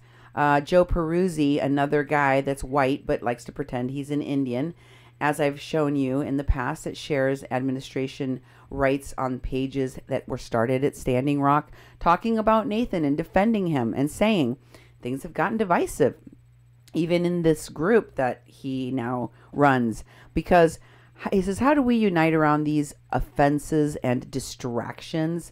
The planet's ability to support human life is under huge threat, and we debate race, religion, color, gender, and so on like they will matter if the earth cannot support us. Please, some constructive debate around this here. That's right. Wilpila. Okay, please stop talking about this thing that we made up for you to talk about and put in all of the media nationally, because it's not going for us good anymore. So stop talking about it now. The Land Defense also is talking about this page. Anti-colonial land defense is also talking about what's happening in Honduras and asking for money for 2 people that appear to have gotten arrested in Tijuana. Is that the people that Lolly is talking about? Maybe. Who knows? But they need bail money, $240 each, $400, 80. Please quickly send ASAP. it. And it's connected to a Proton mail at Debbie Palacios at protonmail.com. They need it PayPal, please. Okay? Venmo, Debbie. Venmo. Plus, at the bottom it says the money has already been raised. They got the money for the defense, for the bail money, so they're good. Oh, yeah. Then they also posted this meme. These are the same people, same page. They made a meme based on the National Policy Institute director, Richard Spencer, which is a think tank for a skinhead, or I mean, a guy that's considered to be a white supremacist. Okay. Really? And he got punched, and they made a meme out of it because he went to some place to speak. I remember and they that. punched him in the face. Yeah. And people thought it was great, so they turned it into a meme. Mhm. And they put this boy's face on it. Oh, this is what man. makes them feel good, watching this kid who did nothing get punched in the face as if he was the white supremacist Richard Spencer. And they say, Mad Wopey Lemmy Gwetchen, thank you to whoever made this meme. Happy J20 meets MAGA Bash back. Wow. Hashtag make Turtle Island native again. Hold racists accountable. Huh. Does this seem peaceful and prayerful to you, dude? No, not at all. And hashtag pacifism colonized. Oh, wow. And here is what Reuters has to say. This is the article I'm going to share with you so you can go take a look at it for yourself. This announces that there's a starting policy now to return asylum seekers to Mexico on Friday. What's this about, you say? Yeah. Well, apparently what happened is the United States has announced a new policy via Kirstjen Nielsen, head of Homeland Security, saying that people will now await asylum not in the United States, as had previously been stated, but in a third country. And that third country is going to be Mexico. Wow. So Mexico has been asked, jeez. did you agree to become the waiting room of the United States and house all of these people and deal with all of the people that are going to apply for asylum in our country and keep them in yours while they're waiting for asylum? And their response has been, we are going to handle migration in a humane fashion. But we asked you about the agreement that the United States and Kirstjen Nielsen have announced that you have with this plan to keep all of these asylum seekers in Mexico. And they have responded, we plan to deal with migration in a humane fashion. Yes, take care of people. But what about the thing that they're saying that, and here's the thing. The fact that Mexico is not answering the question is concerning because we don't know what that means. The first asylum seekers that are being returned to Mexico have started arriving there today, or are going to start arriving, it looks like, by this article today. And nobody in Mexico knows how many. Nobody knows how many are going to be coming each day. Nobody knows where they're going to put them. Nobody knows what's going to happen to them. But they do know some things. Here's what we do know. Mexico has stated unequivocally that they will not accept any unaccompanied minors in Mexico. They will not accept any unaccompanied minors in Mexico. And the other thing that they have said is that they will treat people, they are not going to be deporting people, right? But that they will move people to other locations as necessary to, help ease the tension on communities, Yeah, the resources that are drawn from having all of these people in one spot.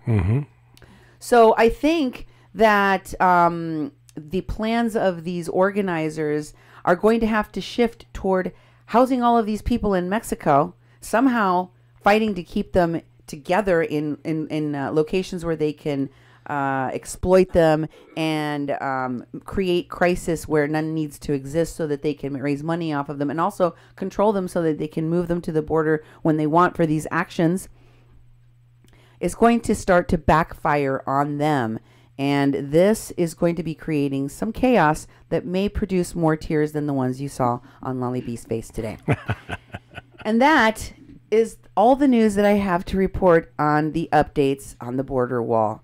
And this time with Nathan Phillips at the center of the story. Catch me again on my next show here on Mexican Crossing Lines on 88.1 FM KPPP LP Fargo Moorhead, where we are adding local color to your airwaves. Oh, yeah. Thanks for being with us, and good night. Don't forget to share. Oh, yeah. Thank you.